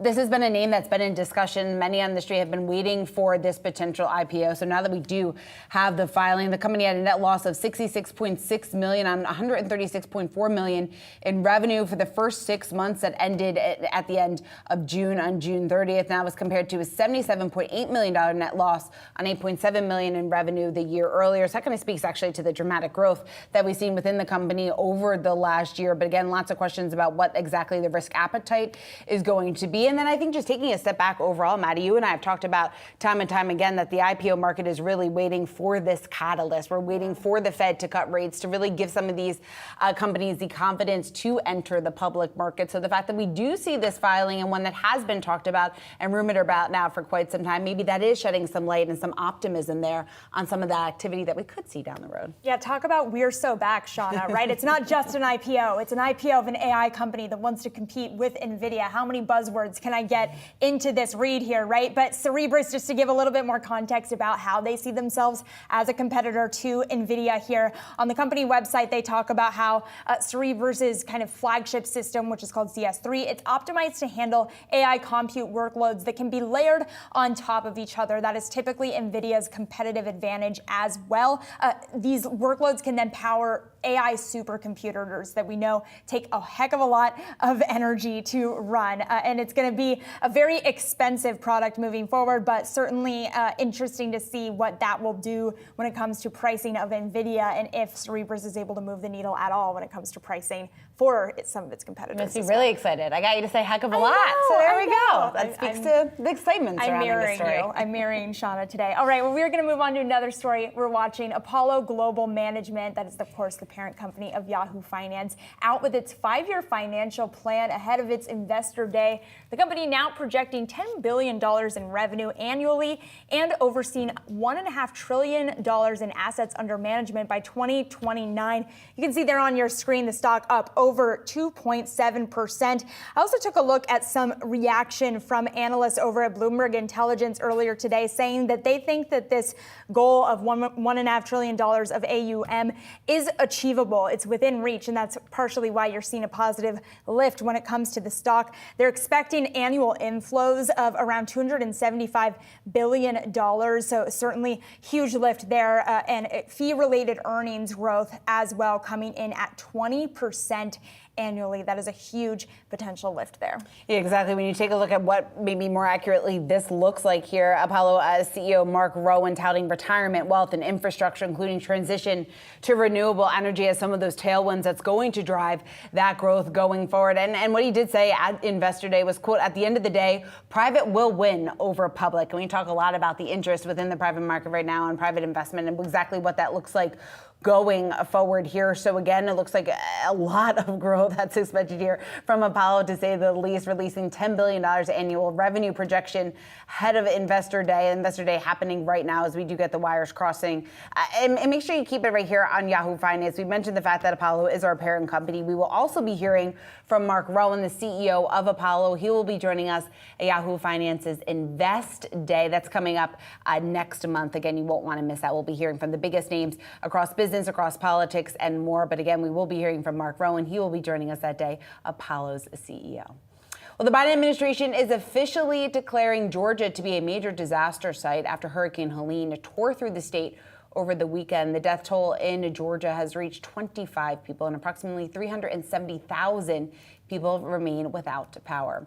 The disaster declaration opening up federal funding in several counties, which will include multiple grants for aid. Again, just the latest developments of this ongoing story that we're continuing to watch here. Obviously, a tragic development over the weekend, over 100 lives lost, ongoing searches for many of the people who still remain missing. That, of course, is the most important part of this story. And then as you move on, just talk about the rebuilding efforts, what that is going to look like, how much money is going to be needed in order to help those that have been affected by that. We're still getting the initial estimates out right now, and obviously the number continuing to climb as we do get a little bit more information about the extent of the damage. But again, the economic impact is an angle that we're covering here at Yahoo Finance, and one that we will likely see continue to balloon here over the coming weeks. And moving forward, I mean, we had this conversation right before the hurricane because it was also Climate Week here in New York, and we were speaking with a guest about the idea that not only is it expensive to rebuild once, but it's expensive to keep rebuilding over and over and over again.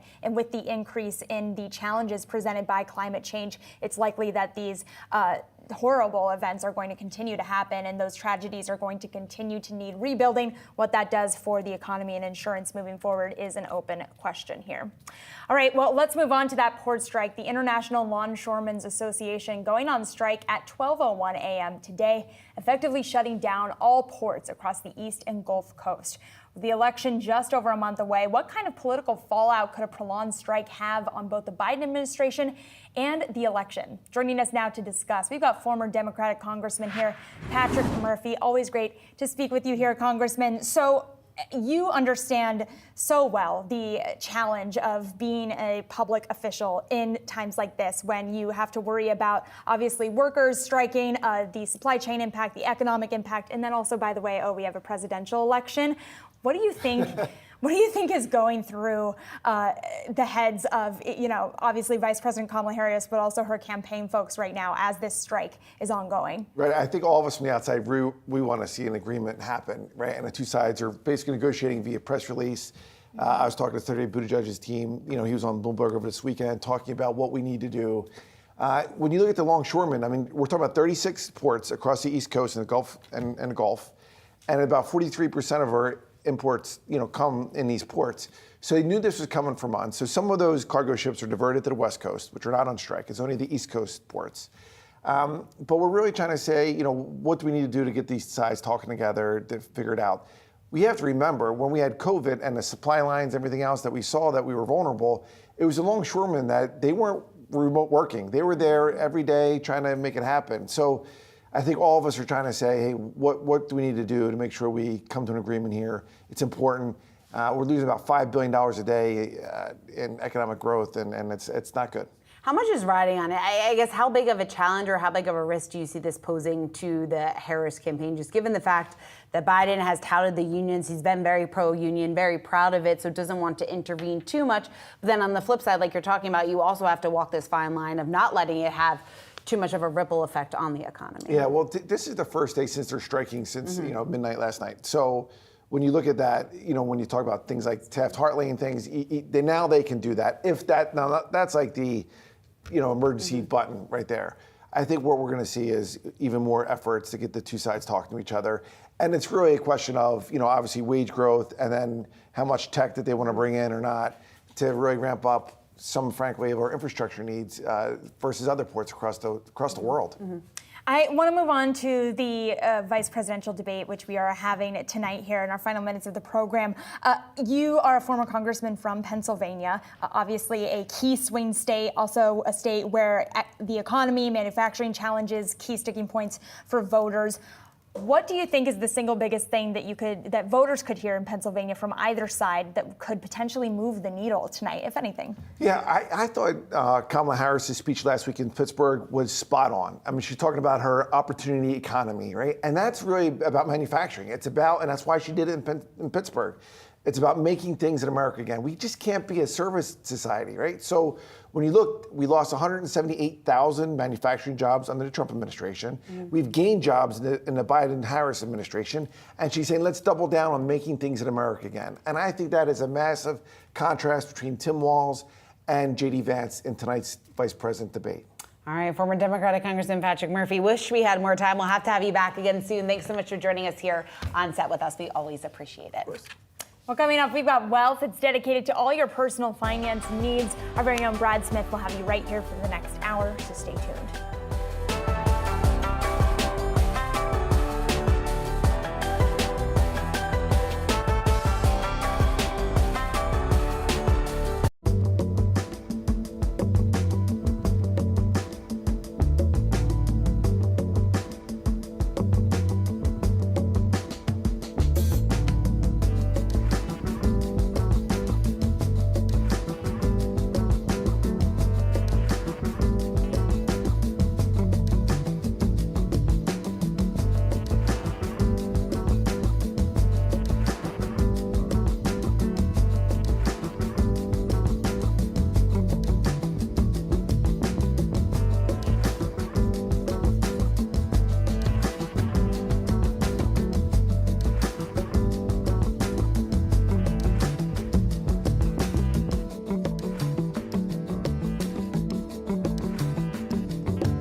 Welcome to Wealth, everyone. I'm Brad Smith, and this is Yahoo Finance's guide to building your financial footprint. Our community of experts will give you the resources, tools, the tips, and the tricks that you need to grow your money. Hey, on today's show, we're delving into the port strike and how it will affect the flow of a variety of goods, including your groceries. And the Biden administration extended a key deadline for student loan borrowers. We'll break down what you need to know. Plus, we're also going to head into the world of financial literacy. We'll discuss 3 reasons why everyone should invest in the stock market. All that and much more during today's hour. But first, more than 45,000 East and Gulf Coast dock workers walked off the job today for the first strike of its kind in more than 50 years. In a post on social media, the International Longshoremen's Association said that they were prepared to stay out on the picket line for whatever period of time it takes to have their demands met. To discuss further, I'm joined by Gene Soroka, who is the executive editor of the Port of Los Angeles. Gene, good to have you back on the program here with us. Of course, this is not new to you. You've also had to navigate your own port strikes over the years, a few years back, actually. So all of these things considered, what most notably do you think executives are working through at this time of the ports to make sure that they are getting back to the negotiating table and perhaps not showing their entire hand, but showing that they can be malleable to some of the requests made by the workers? Brad, good morning and nice to see you again. This is a difficult time. We're on the doorstep of the retail holiday season. And since the last contract that the International Longshore Association signed back in 2019, the economic world has changed and these workers deserve to get paid. They also want provisions around their job security and other work rules. And maybe now we'll get a little bit more activity as the discussions have been kind of quiet over the past several months. Back here in Los Angeles, you may remember during the COVID surge, we had 109 ships backed up. Importers were using this port as a warehouse, buying just in case, no longer just in time. And then we went through a protracted labor negotiation of our own, but our dock workers stayed on the job the entire time. There was no walkout, no pickets. Yet here we've learned a tremendous amount, and so have the import-export community. Many have shifted fractional amounts of their cargo back west for over several months now because they knew that this could become a sticking point in these labor discussions. Drought conditions in the Panama Canal and security concerns in the Red Sea all made traveling to the East Coast a little bit questionable. So folks wanted to hedge in case one of those issues became more pronounced. And so, you know, as we were preparing for this segment in this conversation, even as we're taking a look at where some of these strikes for dock workers are taking place, we have to remind viewers, in 2016, the terminal in Los Angeles, the Trepac terminal in Los Angeles, the first U.S. port to really automate here. What went into those discussions? And we ultimately know what netted out as well in terms of the revenue sharing that was able to come to some agreement around. So how do you think some of the findings there can also be applied to the negotiations here on the East Coast and in the Gulf Coast? Well, for our viewers today, Brad, 2 separate unions, 2 separate contracts. The International Longshore and Warehouse Union, representing 29 ports on the west coast of the United States, has another 5 years left on their collective bargaining agreement. Way back in 2008, technology and this automation or robotics of port terminals was negotiated into a contract, and it's seen mixed results. In some cases, cutting many jobs up to 80%, in others, an expansion of capacity while not impacting jobs. And what we've learned from this is there's got to be very detailed discussions on each project between the Employers Association and labor to make sure that impacts to the jobs, the ports, and the economy are all front and center. On the East Coast, what we're hearing through media reports that automation is an absolutely full stop, non-negotiable item. And that needs to be taken into account these discussions as well. 2/3 of America's population revolves around these ports on the East and Gulf Coasts. Do you think that's realistic, though, for East Coast workers who are demanding this full ban on automation? Of the 360 ports worldwide that are observed by media, industry experts, and others, only 5% have deployed robotics. We're a little bit more densified here in Southern California, but by and large, this discussion of robotics has to come with job commitments. We've seen it in Hamburg, where the CTA terminal has been able to deploy robotics, increase capacity, and also add jobs. So these worker conditions, job commitments, health and safety, all have to be part of these discussions. What is the timeline that you would be tracking here, Gene, that you imagine both sides that are negotiating are really keeping in mind as they are going throughout these discussions? Well, it's certainly unique because this particular union has not put up picket signs since 1977. There's been labor commitments throughout as well as private sector ones. At this time, we have to look at two things. Number one, there's not going to be an immediate impact to the economy. Many retailers, manufacturers, and others have shifted gateways, pulled forward inventories, and prepared for a situation just like this. Now, if it goes for weeks or months, that's a very different discussion that we'll revisit in the coming days. But we'll also have to look at port and traffic congestion. For every day out on the job, it probably takes about a week to clean up that backlog, but it is manageable. And those billions of dollars of economic value that some have talked about are not lost forever. We can play catch up, but there will be a degree of difficulty in that as well. And I would like to correct one thing that the last guest said. We have not had any East or Gulf Coast ships divert to the West Coast of the United States. That is sacrosanct between these unions. What we have seen is cargo being booked in Asia a little bit earlier and coming our way as opposed to going on traditional vessels to the East and Gulf Coasts, again, as a hedge. But no ships are making that left-hand turn away from their normal routes to come here to Los Angeles. All right, Port of Los Angeles Executive Director Gene Soroka joining us here today. Gene, thanks so much for taking the time. Well, dock workers from Maine to Texas are on strike, and that's bad news, especially for banana enthusiasts. Well, why? Looking at the data from the Census Bureau's trade portal, roughly 3/4 of all banana and plantain imports enter the country through the East Coast or Gulf ports, the very ports that workers are currently striking at. On Monday, New York Governor Kathy Hochul warned banana supply could be hit hard.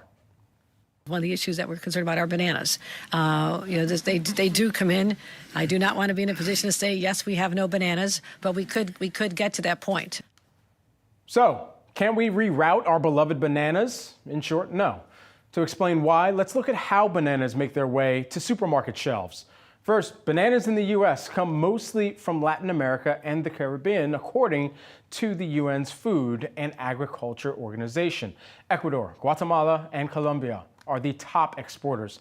Bananas have a relatively short shelf life, so the timing is of the essence here. Bananas are picked up and packed up and then typically transported by sea to a U.S. port. Now, once they arrive at the port, they're placed in ripening rooms where carefully monitored temperatures get them consumer ready before they head to grocery store shelves. Because of bananas' short shelf life, alternate routes, say to the West Coast or Canada, they're a no-go. Yahoo Finance spoke with Jason Miller, a professor of supply chain management at Michigan State University, about the process. You can't reroute this product all through the West Coast and, truck bananas from Southern California all the way to, let's say, New York City. That's not a profitable endeavor. That would be the one where if I was a consumer and as a consummate consumer of bananas myself, I'm looking at saying, okay, that could be one that if there's a multi-week strike, it could be hard to get the quantities that folks are used to just because it's a perishable product. The dock worker strike is bad news not only for shoppers looking for bananas, but also for companies across the supply chain who handle the ripening, the packing, and transport processes. Bananas aren't the only thing in your shopping cart that could see shortages within weeks. Here with more on how the port strike could impact your groceries, we've got Scott Moses, Solomon Partners, head of grocery, pharmacy, and restaurants. Great to have you here with us today. So first and foremost, as you're thinking about some of the critical basket items that could see the most impact, what comes to mind immediately? Well, outside of bananas, as you point out, and first, good morning. It's good to be with you. Outside of bananas, mangoes, raw material like sugar and cocoa, beer, wine, and liquor, And the fact is, as you can appreciate, cost increases like this mean higher grocery prices for consumers at the checkout line. And while many businesses have been pre-buying in the case of a strike, perishable groceries can't really be pre-stocked. There are some exceptions like bananas that you can put in a ripening room over time. But some items might have to be flown in rather than shipped to a port, and that raises costs. So it's another manifestation of the supply chain challenges we saw during the pandemic. And it clearly demonstrates the real causes of food inflation these past few years.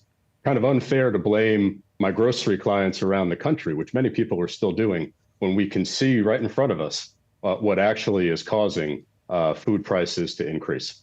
And so with this in mind, and you're right, I mean, it's coming square and we're looking at it square in the face as to what is causing this price increase at this juncture. How long, though, until some of those price increases are really needing to be implemented because of the supply that some of the retailers currently have, and how quickly that's also expected to be moved through? Well, look, grocers knew that this was coming, and people certainly planned ahead. You can route, as was said earlier, some of the supply needs from the West Coast. You can have more trucking direct through Central America, through Mexico, and here into the United States. But that's very expensive. And remember that over the last couple of years, in addition to the shipping challenges that we've had in Suez, the drought around Panama, the Baltimore Bridge, we've had a truck and a trucker shortage over the last few years. All of that has driven prices up. So not just Ukraine, not just the food manufacturers systematically raising prices on grocers and consumers over the last few years, but some of these structural challenges that can take a while to work through and get prices back to normal. And so we talked about the backlog that will have to be worked through on the other side of this. If prices do spike higher, how long will it take for the prices to retract to normalized levels? It really depends on the product, right? Every item is different. So I wouldn't want to speculate because it really depends on how long this takes, right? If this takes a few days, it'll have a limited impact. If it takes several weeks, it'll have a much more protracted impact, and it'll be far more painful for American grocers and American consumers who are just trying to find a way to save money on groceries. Scott, just lastly, while we have you, would love to get some actionable tips for our viewers out there. What are some tips for shopping for groceries amid a strike of this magnitude and a type like this? Well, first, eating groceries at home almost always saves money relative to eating out. And we all know that most Americans shop at 5 or 6 grocers a week, especially Walmart, Target, Costco, Amazon and Whole Foods, Aldi and Trader Joe's, the world's biggest grocers by a lot. We all know that Walmart and Costco, generally set prices around the country. But with online grocery and Instacart, there's more grocery choice, convenience, competition, and transparency than ever before. You can price check, you can fill your basket without leaving home. Literally in the time we've been talking here, you could have price checked a bunch of different grocers, figured out what you want to buy, have it delivered at the time of your choosing. You never could have done that just a few years ago. And last, locally grown food is a real differentiator for America's supermarket grocers. That's how they help support local farmers and local food producers. And right now, for American families, it is a great way to try to feed your family at a lower cost. It's at least 3 of my tabs on my computer right now, Scott. So yes, I don't know who gave you the screenshot of my MacBook Pro right now, but ultimately that's what I'm looking at. It's the same time many other consumers are too, doing that price shopping. Scott Moses, Solomon Partners, head of grocery, pharmacy, and restaurants. Thanks so much for taking the time. You bet. Coming up, everyone, job openings jumping in August, beating expectations. We'll break down what it means with an economist after the break.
Job openings jumping in August, beating analyst expectations, 8 million openings, signaling strength in the labor market. Joining me now, we've got Glassdoor lead economist Daniel Zhao. Dan, great to have you here as always and get some of your insight. I mean, you see a print like this, what goes through your mind?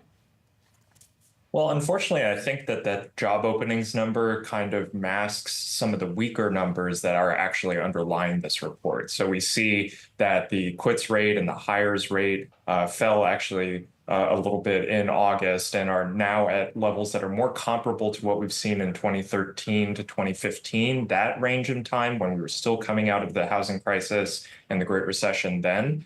So I think that even though we got a strong job openings print, the underlying metrics of the report today are actually, unfortunately, much weaker. And so with that in mind, I mean, talking about some of the weaker elements of this kind of comes back to what you're seeing more largely in employee confidence. And you ran a confidence index survey around this. What were some of the findings from that in where employees are looking across the labor market right now or the workforce and trying to figure out how confident they do feel or not? Well, so with the Glassdoor Employee Confidence Index, what we find is that about 47% of employees have a positive 6-month business outlook for their employer, so less than half.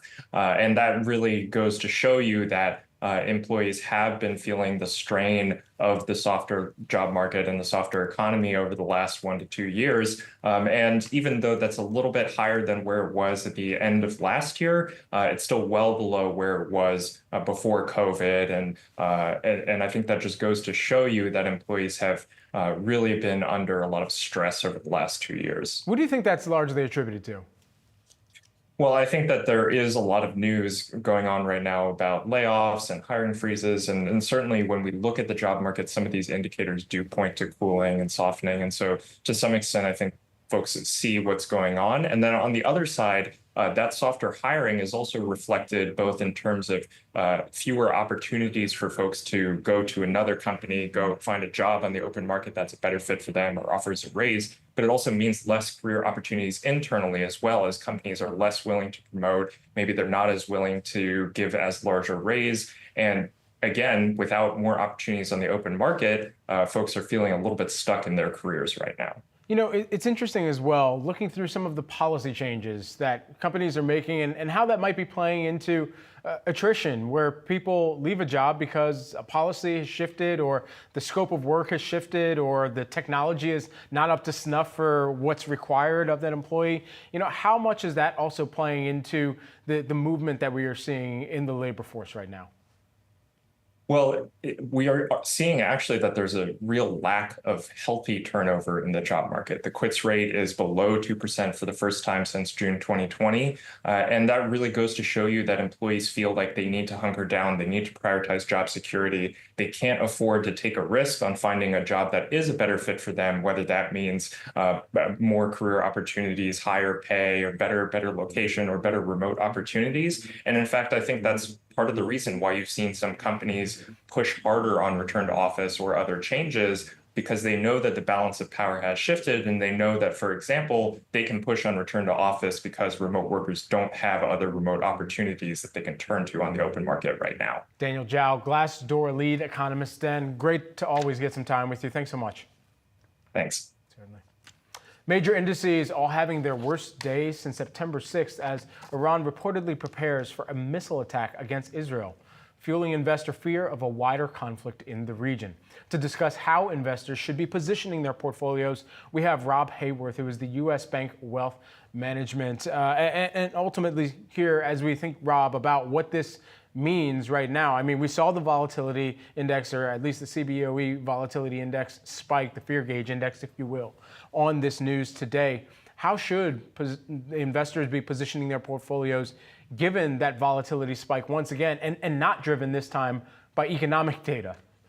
Right. No, not driven by economic data. Unfortunately, driven by conflict and fears and concerns here. I think what we've seen historically from conflicts is this does tend to be short-lived. We try and look through this and look at the opportunities that may arise as we see equity prices soften here a bit.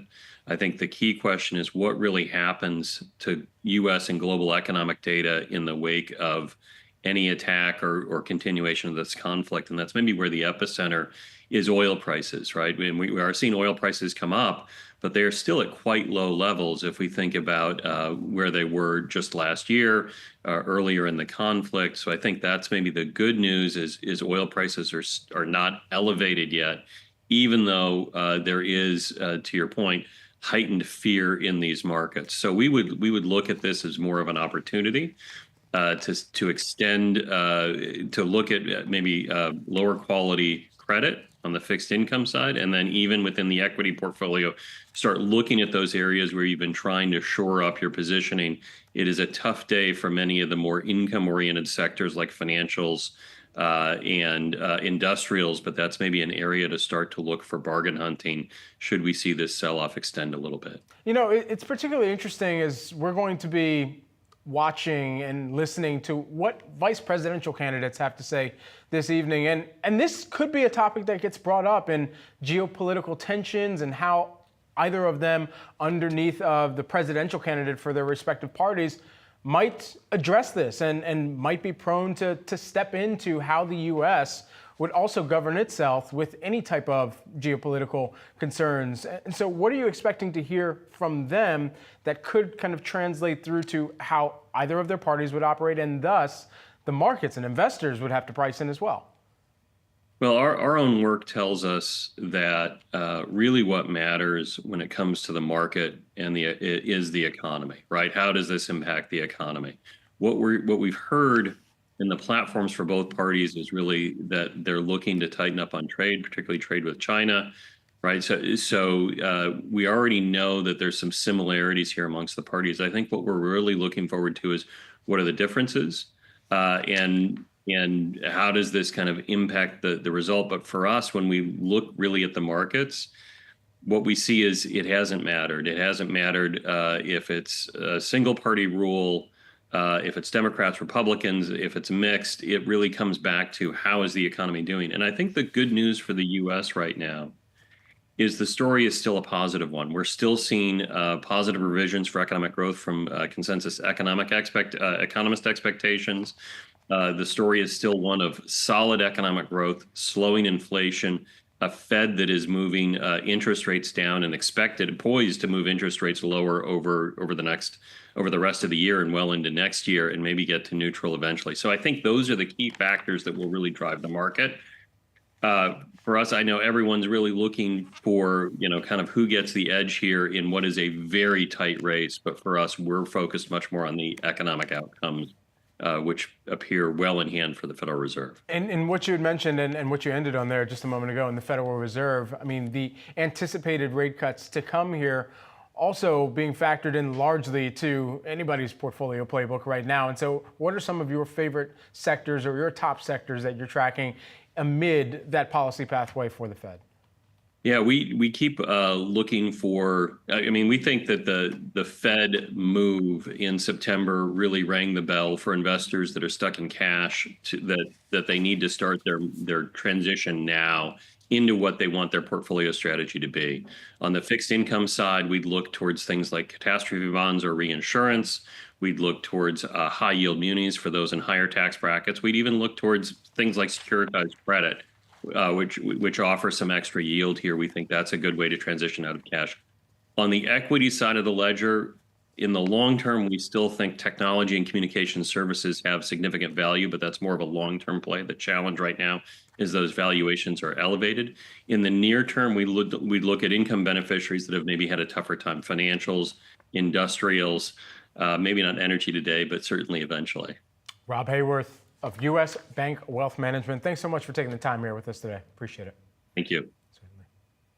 In the first half of the year, strategists were calling for the rally to broaden outside of big tech and into the rest of the market. And lately, it seems to finally be happening. To discuss the transition that we've been seeing from growth to value stocks, we've got market domination, co-anchor, and everybody's favorite Julie Hyman. Oh, thanks so much, Brad. And I wrote about this in this morning's Morning Brief newsletter from Yahoo Finance. Indeed, we have seen this rally that's gone on this year, up 19% for the S&P 500, but there has been this debate. Wasn't this just dragged higher by large cap tech, which accounts for so much of the index? One way you can measure it is by looking at the S&P equal weight index, which takes away that market cap weighting.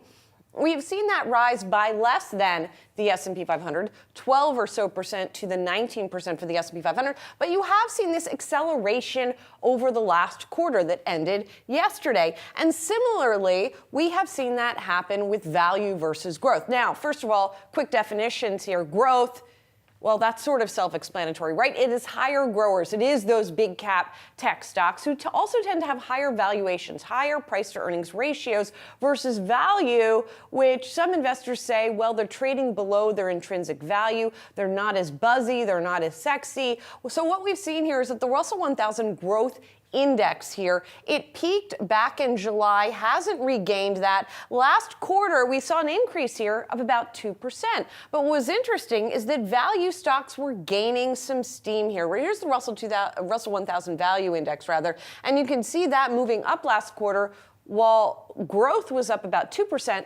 This index was up about 8%. So we're starting to see it gain some steam here. But it hasn't been a straight line, most definitely. We talked to Lori Calvasina of RBC. She's head of U.S. equity strategy there yesterday. And she talked about this sort of messy transition, as she has called it.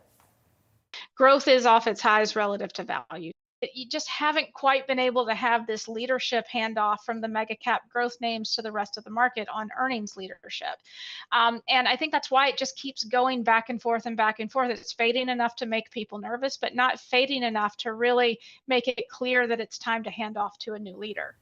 So you have had this sort of back and forth here. She gave some reasons that she thought growth particularly could be challenged going forward. She said, first of all, a lot of people are long growth. There is long positioning. And she said when it tends to be that's a crowded trade, that many people are long, you tend to see tech back off. She talked about valuation as well. When it gets to the level where it has been, then it tends to back off. And finally, we're seeing earnings growth that is actually decelerating for many of these companies, and so that might be another catalyst. Another way to slice and dice it, and this is from a recent report that she put out, these are ratios of large cap value to large cap growth to large cap value. So when the chart is going higher, it means growth is outperforming. When it's going lower, it means value is outperforming. Large caps, small caps. Now, small caps have kind of puttered along here. We haven't really seen growth or value take the lead. We've seen growth, as we talked about, really lead the gains over the past couple of years. And then we see that sort of fits and starts that she talks about, that messy transition. So we'll see where it goes from here. Certainly, there are a lot of value investors who have been waiting for value to come to the fore here. They've been waiting a long time because growth has really been dominating. Brad? They certainly have. Julie Hyman, thanks so much for breaking it down. Appreciate it. And you can catch Market Domination with Julie Hyman and Josh Lipton, 3 p.m. Eastern Time. We've got much more on wealth after the break. You're watching Yahoo Finance.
An update for student loan borrowers. The Department of Education has extended the deadline to sign up for its Fresh Start program.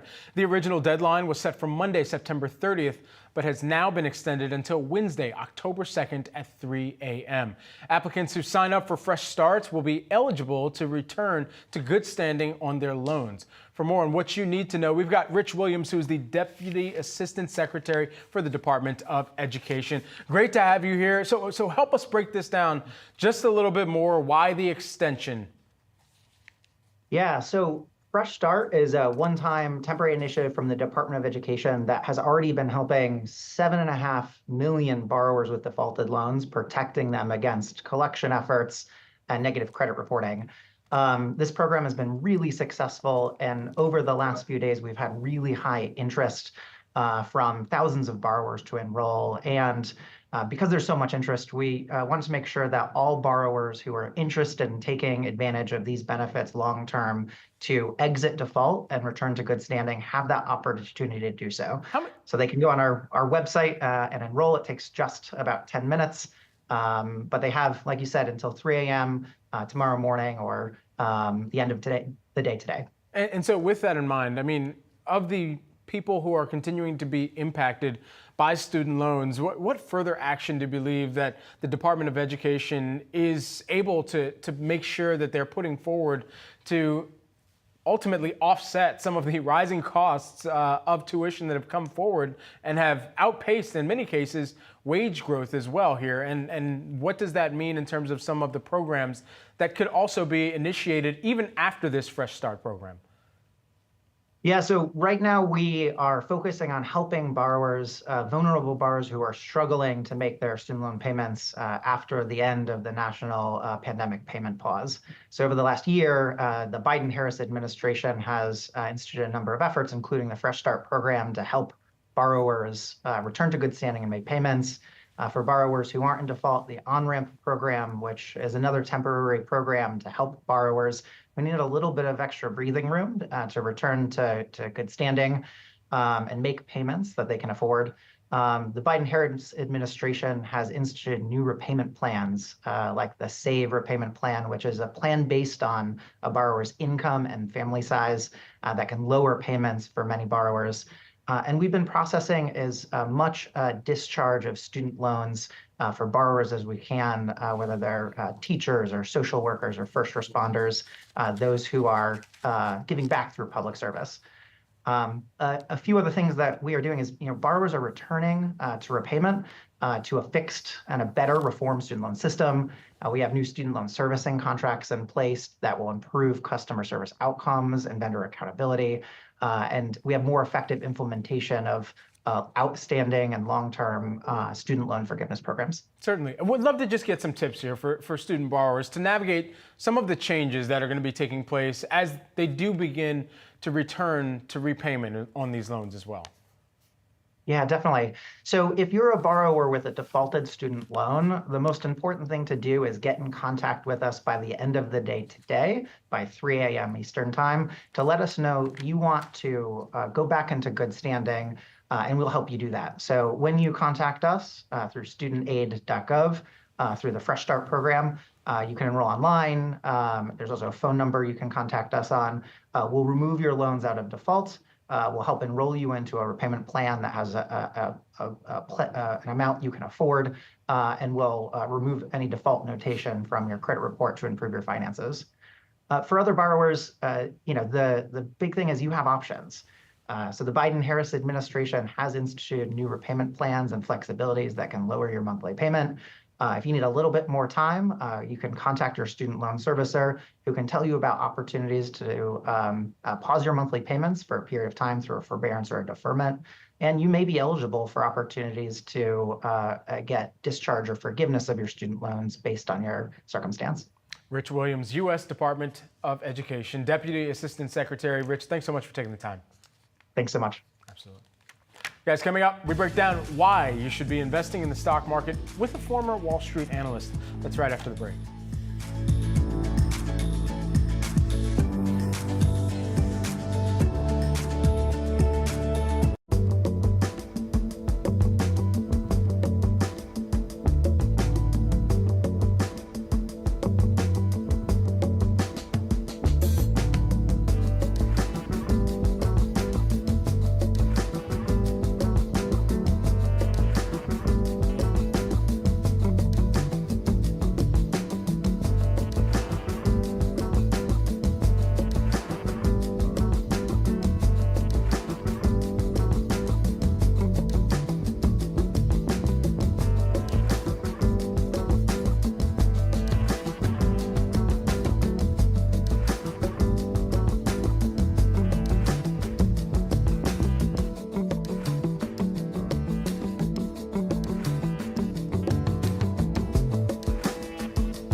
The stock market has been booming this year. All three major averages are positive year to date. The S&P 500 notching 42 all-time highs in 2024 alone. Still, millions of Americans are not investing in the stock market, and a majority of stocks are owned by the top 10% of Americans. For those looking to build long-term wealth, investing is often cited as the top way to grow your money. So, how and where do you get started? Joining me now, we've got Ashley Fox, former Wall Street analyst and now the founder and CEO of Empify, a financial literacy education platform. Great to have you here in studio with us. Yes, thank you. So first and foremost, let's just talk about some of the lessons that you've learned as a Wall Street analyst and how that can make sure that other people are applying that to their investment strategy too. So working on Wall Street, I worked in asset management, so our clients had at least $25 million. And the number one thing that I saw is that investing was not an option, it was a standard. And I think we think because we don't have a lot of money, we might not come from money, that we can't do it. And I think a lot of the publicly traded companies are companies we know, use, and believe in, and they made it a priority to invest because it was a standard. I'd also say that when it comes to really, really building wealth, there wasn't any emotion tied to it. I think when you think about investing, you got to think about it logically. When you are buying stock in a company, you're investing in a business, not a price. And so really understanding what company do I want to go into business with? Because as that company grows, so does your net worth. So as everyone is thinking about investing in the stock market, those that are uninvested right now, why should they be invested? Because you cannot save or work your way to wealth. I think we are taught to go to school, get a job, and then we get the job to pay for school, and we work so hard, but why does it feel like people who have the most money are not working as hard? It's they're working smarter. They're putting their money to work, and they're giving their money a job. With that in mind, as you think about where people should begin their investment journey and learning about investing, where should they start?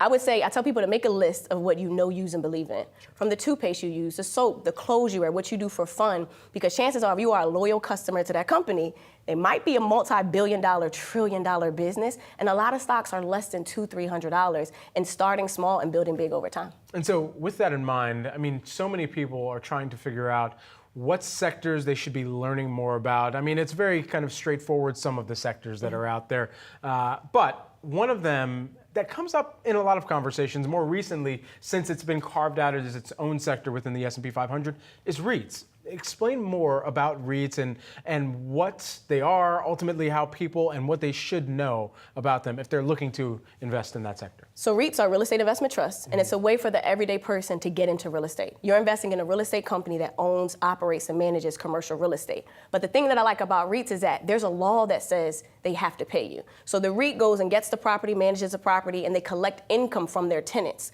And then they pay their bills, and then after that, 90% of the profits have to go to their shareholders. So for every share you own, you're able to collect income on a monthly or quarterly basis. So we're talking about hospitals, billboards, office buildings, warehouses.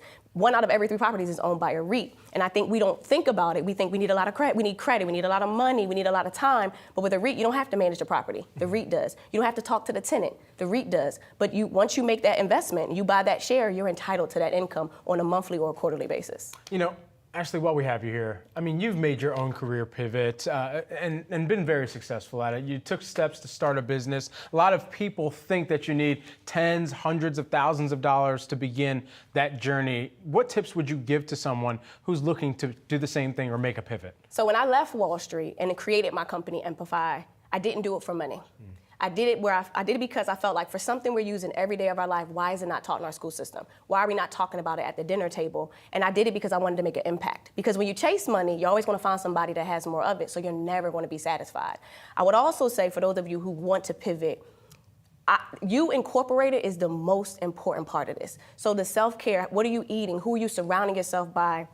Going to therapy, having coaches. There is no business, there's no career pivot if you don't take care of you. And I learned that throughout my journey as an entrepreneur. But if somebody would have told me that it's not about the money, it's about your mental fortitude, your mental health, and you being able to persevere to achieve your dreams, like I would have probably went through less than I went through. But I truly believe you Incorporated matters the most outside of any business or any career path that you choose. What was the most critical point in being able to scale your business over time? And now as you look out toward the future, sure some of the steps that you're taking to make sure that you are continuing on that pathway to scaling it and reaching even more potential customers or clients? When I first started Amplify, like I said, it wasn't about the money. It was about how do I go into the school system and put financial education in schools, go into the prison system.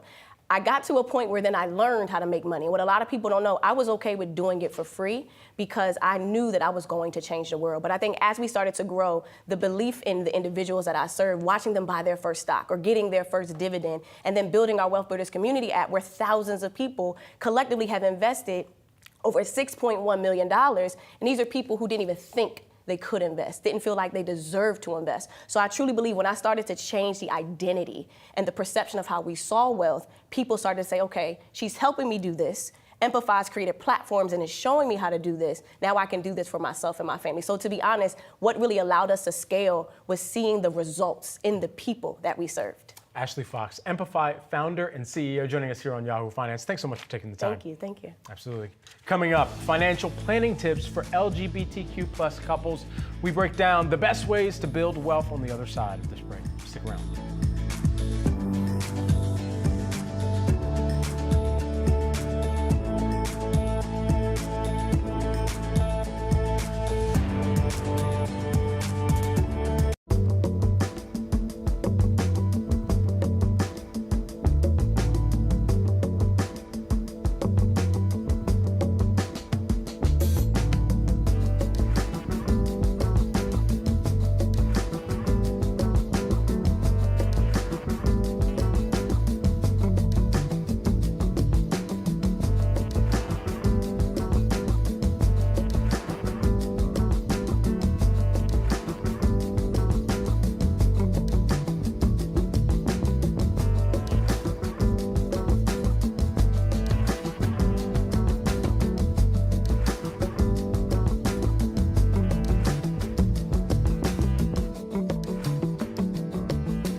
October is upon us. This year marks the 50th anniversary of the Equal Credit Opportunity Act, which empowered women to access credit without a husband or male relative. And the ECOA is recognized as a pivotal step in enabling women to take control of their finances and build wealth. Yahoo Finance is marking the milestone with an all-star panel and a new special, Breaking Barriers, hosted by senior columnist Carrie Hannon. Here's a sneak peek.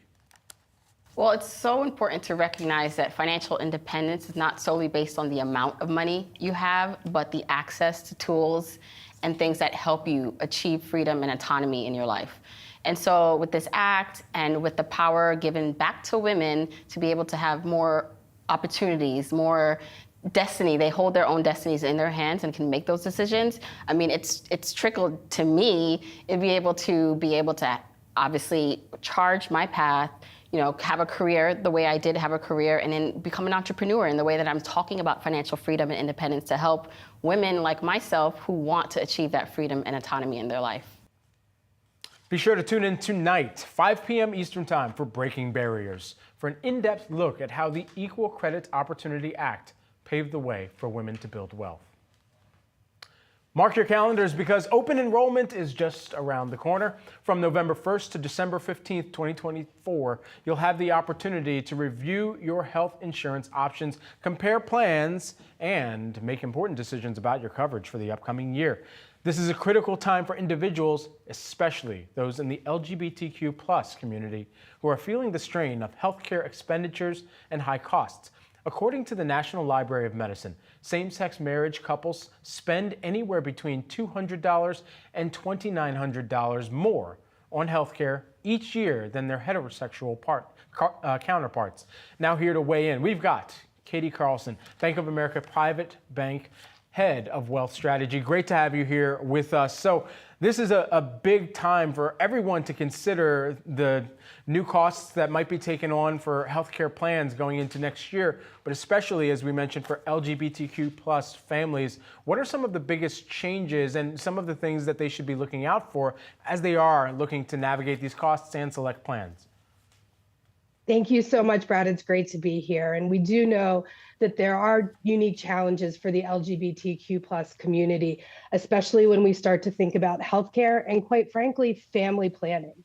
You know that family planning is a really personal choice for anyone, but as the LGBTQ+ community thinks about creating those families, they have to do them in what we consider non-traditional ways, which can often be at added cost when you start to have to think about potentially having sperm donors or surrogates, looking at adoption. All of those are different things that come at a cost. And so what you want to do when making healthcare choices is understand what plans offer in terms of fertility specialists and surrogacy. You know, this is an interesting stat that was compiled by our producers, and I believe, is also a part of what you've been tracking as well in your work. 1 in 10 LGBTQ+ adults married to a same-sex partner, unmarried, though LGBTQ+ couples may require special arrangements for estate planning. As they think about, and that is a household discussion about estate planning, what most notably should they be taking into consideration for that part of the financial planning as well? Yeah, I mean, look, this is a really important stat. You just said it. 10% of our LGBTQ+ community actually are married, and they're afforded the protections of married individuals when you think about transferring assets. That means 90% aren't, but it doesn't mean that they're not in committed relationships. So as you start to think about, what is the purpose of an estate plan? The purpose of an estate plan is around control. To whom and to how you want to give your assets. And then you want to start to think about taxes. For individuals that choose to stay in relationships but don't choose to get married, we want to start to think about, how do you want those assets to pass? There's a few different ways to do that. There are mechanisms through the estate plan, through wills, and through trusts that very specifically name beneficiaries. But you also want to look at company-sponsored plans that you may have, looking at who is listed as the beneficiary, making sure that you're naming that partner or that person that you're most interested in caring for. And then step 2 of that is really what I like to think about of the who is going to take care of me long term. When we think about an estate plan, there are fundamental building blocks. You think about a will, you think about a trust. We also want to think about powers of appointment, and really importantly are those healthcare proxies. For the LGBT community, this becomes increasingly more important, making sure that if you aren't married, you have someone named to take care of you if you end up in a hospital or are unable to make those decisions for yourselves. That's where that healthcare proxy becomes critically important. Katie, the cost of planning for a family is another financial strain for the LGBTQ+ community continuing to face this. And I want to get your reaction to a clip from one of Yahoo Finance's podcasts, Living Not So Fabulously. Take a listen, we'll get your reaction. We were lucky to have some friends that had gone through it. We were pretty focused on the surrogacy process and wanting to do surrogacy from day one. So we had a couple of very good friends that walked us through the steps all the different stakeholders you need to engage to do it. Right. And luckily, actually set us up with their egg donor agent. That was really our first, I think, connection. It's a big financial burden to do all at once, but doing that one at a time was definitely the way to go for us. And it's not just the financial burden, but the range of the financial burden, right? Mm-hmm. Because it's quite a delta that, the budget that one gives, is right in, if you kind of aim for right in the middle, but you can have an oops side to that where it can go considerably higher. So you have to be prepared for that when you start surrogacy. And so, Katie, how expensive can family planning get, and how can you prepare for a hefty cost like that? Yeah, I mean, listen, it can run from tens of thousands of dollars to hundreds of thousands of dollars, depending on both how much in the way of fertility do you need? And in the segment we just saw, they were looking for an egg donor and a surrogate. Sometimes you might just be looking for a sperm donor.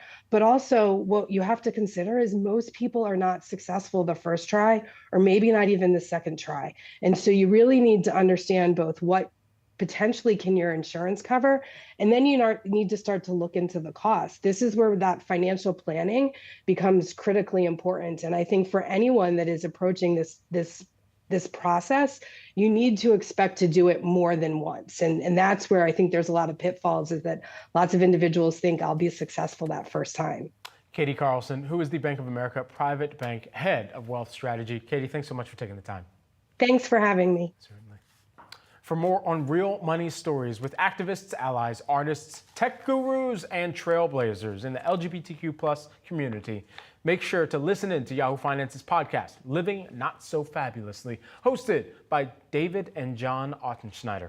New episodes are out every Wednesday, 12 p.m. Eastern on all streaming platforms.